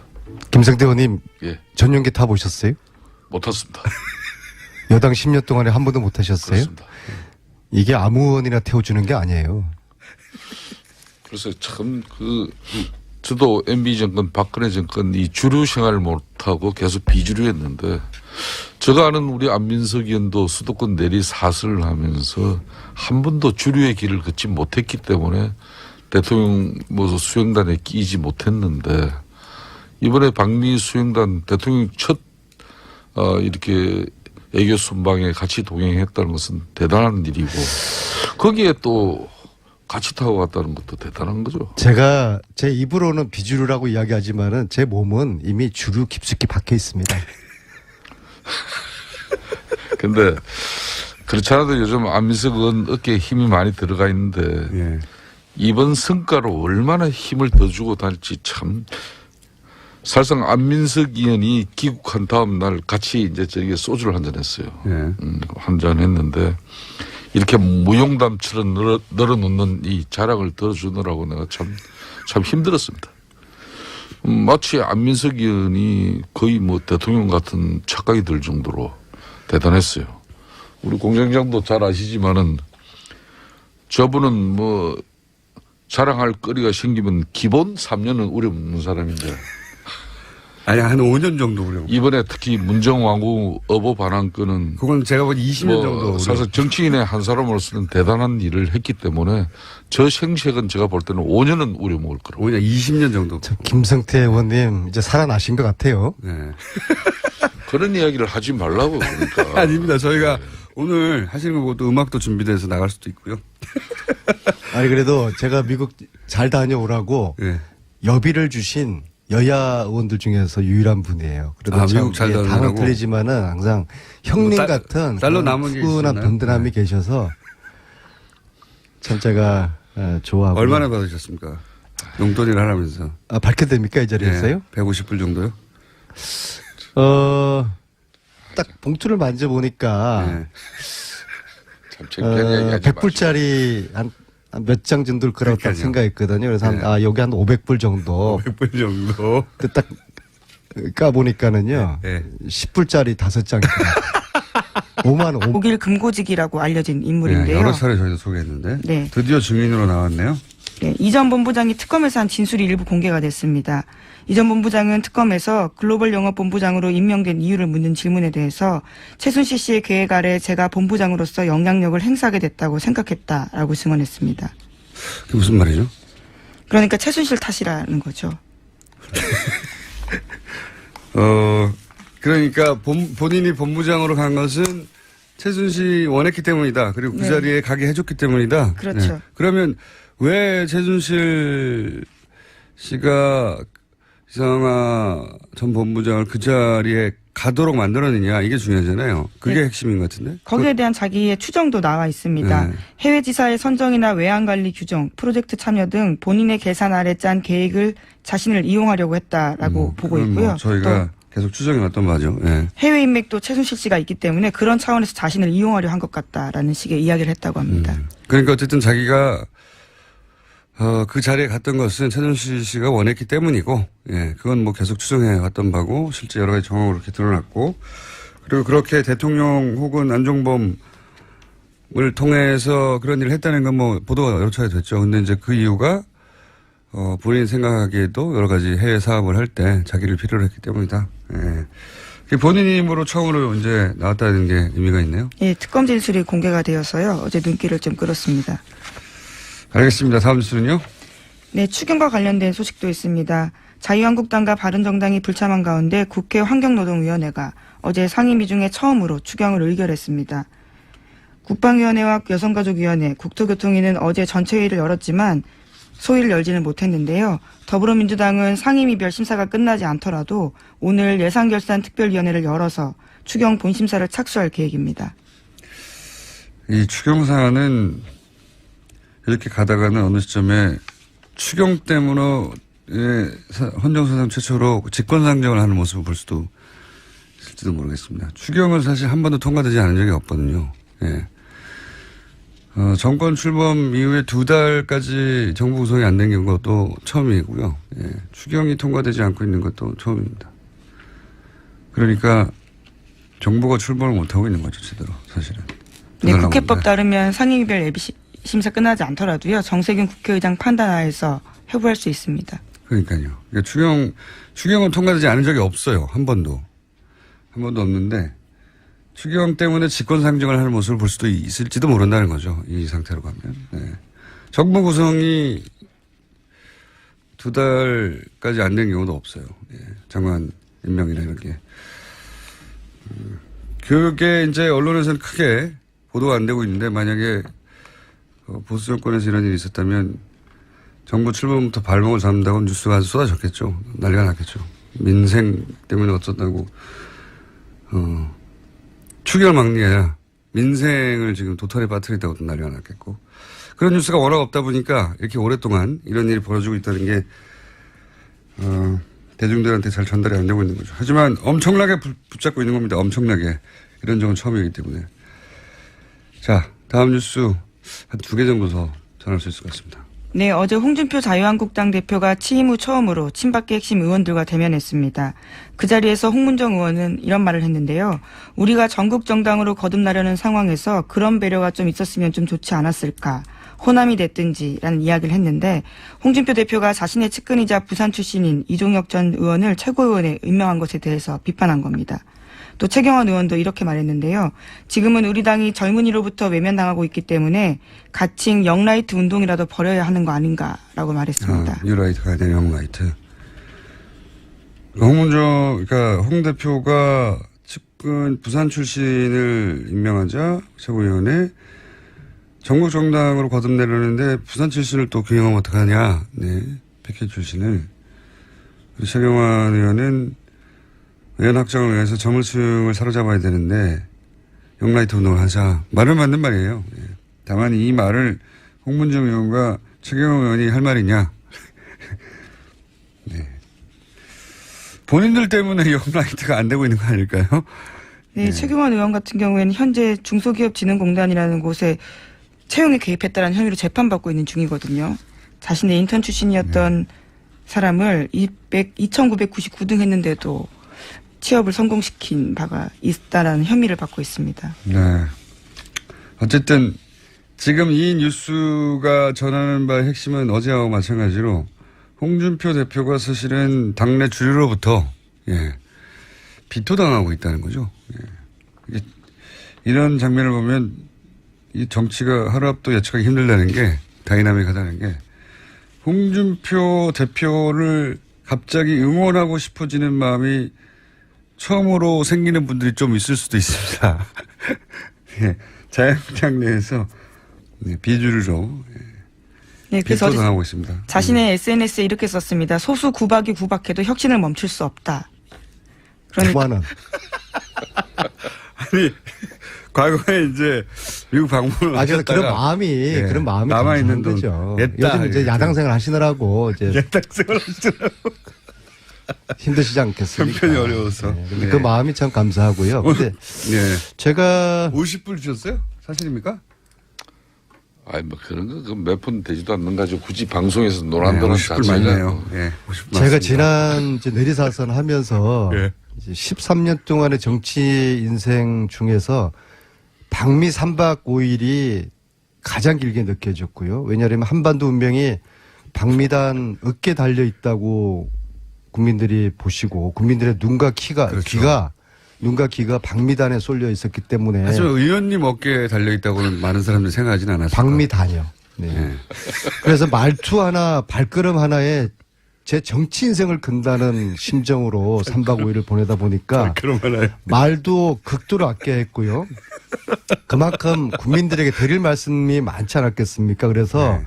그 긴박했던 3박 5일의 현장 분위기도 좀 진솔하게 후계에다 담았고 그리고 가까이서 3박 5일 동안 본 대통령의 그 모습, 대통령의 정말 애쓰는 그런 모습을 제가 이제 그저께 후기로 올렸거든요. 그래서 그건 인터넷 찾아보시고 오늘은 이제 직접 나오셨으니까 구두로 전달해 주세요. 어떤 일이 있었는지. 기억에 남는 인상적인 장면들. 예. 제가 이제 제 홈페이지에 올린 글을 보시고서 보신 분들 글이 참 이렇게 재미있고 쫀득쫀득하다라고 좀 뭐 책 광고로 이어가시려고 그러는 거죠, 지금? 아닙니다. 특히 저는 주목을 했던 게 그 미국 의회를 방문했던 그 2시간 동안의 긴박했던 그 순간. 국내에서도 화제가 되긴 했는데, 근데 국내 기자들 누구도 그 자리에 계속 앉아서 내용을 듣지 못했기 때문에 그 상하원 지도자들이 한 자리에 모이는 게 어려운 일이다. 그리고 생각보다 굉장히 길고 그 밀도 있는 대화가 오갔다. 여기까지는 전달이 됐어요. 근데 그 내용이 그 내용을 저도 과연 기자가 배석되지 않은 가운데 상하원 의원 약 20여 분과 안민석 의원, 김경수 의원, 정치인에서는 딱 두 사람밖에 없었고. 사람인데 네. 물론 외교부 공무원들도 좀 일부 외교부 강경화 장관이고요. 한 분인가 뭐 있었다고 안보실장, 정치실장 네. 그리고 박수현 대변인, 김경수 의원이었는데요. 네. 나머지 분들은 네. 영어를 잘 못 알아들으시고. 그러니까 참 굳이 저 이야기를 안 해도 이제 되는데. 김경수 영어를 잘 알아들으시는 그 정책실장, 정책실장께서는 이제 와튼 스쿨 나오신 분이고요. 네. 그 다음에 안보실장 외교관 출신에게 영어 잘하시고 네. 강경화 장관이 뭐 잘하시고. 영어 완벽하시고요. 근데 이분들은 이런 좀 내부의 그 뜨끈한 그런 핫한 이야기들을 전달을 못 하시잖아요. 그건 근데 대통령이 할 말이니까요. 그렇죠. 네. 그리고 김경수 의원하고 또 박수현 대변인은 좀 영어가 짧아요? 잘 안 되시니까 자꾸 저한테 옆에서 물어보고 무슨 말인지. 예. 근데 이제 제가 전체적으로 여기서 좀 끌어줘야 돼요. 김경수 의원에게 직접 물어보긴 아니, 하겠습니다. 그러니까 영어가 이제 짧아서 근데 물어봤는데. 그리고 또 그분들 입장이 네. 뭐 저처럼 좀 자유롭지 못하잖아요. 예, 그래서 제가 좀 후기를 통해서 근데 의원님이 그 자리에서 이야기를 발언한 건 한마디도 없죠? 아니 이렇게 됐죠. 아니 그런 이야기들을 제가 이 자리에서 네. 이야기를 세세하게는 못해요. 전반적인 분위기만 저는 아니, 전달을. 그러니까 제가 궁금한 거 의원님이 그나마. 한마디라도 하셨냐 이거죠? 그러니까 그런 이야기를 한마디도 안 할 하신 수가 걸로. 없죠. 제가 이 자리에서. 네. 제가 어떤 당연히 대통령한테 물어봤으니까. 그 의원님한테는 자리에서 저희 역할이 뭐였고. 근데 저기서 이제 언외교란 게 발휘된 거예요. 언외교인데 미국의 상원 하원 의원들도 한국 대통령이나 한국 외교부 장관이나 청와대 안보정책실장하고는 이야기가 흉금없이 안 돼요. 안 그런데 되겠죠. 참 이게 가부 마음은 호라비 갈고 호라비 마음은 가부한다고 같은 의원들끼리는 좀 쉽게 소통이 될 수 있는 그렇게 상상을 할 수 있는 아닙니다. 상상이 아니고 그게 안민석 의원한테 직접 실제적으로 직접 물어봤다. 그게 김석기 이제 의원님. 이제 아까 이 김경수 의원은 초선이고 쉽게 말하면 영어 사람이어서. 이기는 역량도 있어야 되고 상당한 무게도 있어야 되고 그런 걸 자기가 다 했다는 거예요. 결론은. 본인이 다 다 했네. 특별 수행은 해보셨어요? 제가 전용기 타보셨어요? 전용기는 안 탔지도만 나도 대통령 특보로 예? 언제 저도 보셨어요? 이스라엘도 갔다 오고 콜롬비아도 저도 갔다 오고 이스라엘, 콜롬비아하고 미국하고 이게 질적으로 수준이 틀린데 그렇게 글쎄 뭐 질적으로 수준이 들게. 틀리게 모르겠고요. 예. 뭐 늘 미국 패권주의에 대해서 이렇게 비판하시더니 언제부터 그렇게 또 친미주의자가 제가 됐어요? 특히 이번에 잘 된 거예요. 아주 잘 된 겁니다. 그렇게 하세요. 아니 근데 실제로 의원님한테 물어봤어요? 아니 그런 이야기는 저한테 묻는 상하원 자체가 의원들이 그거는 문재인 대통령에게 질문하기도 바빴을 것 같아요. 대단히 저의 역할에 대해서 아직 공장장이 이해를 잘 못하고 있는 거고요. 예. 그 자리에 왜 들어가신 제가 거예요? 예. 제가 거기 역할이 의원님은 있었기 때문에 어버 때문에 가신 거 아닙니까, 가는 어버? 것이고요. 거기서 뭐 미국 의원들하고 무슨 어버 이야기를 했겠어요. 그러니까요. 그러니까 역할이 제 없으니까. 역할이 무엇이었는지 대해서는 묻지 마세요. 그것도 국가 안 봅니까? 저 특별 수행으로서 특별한 역할이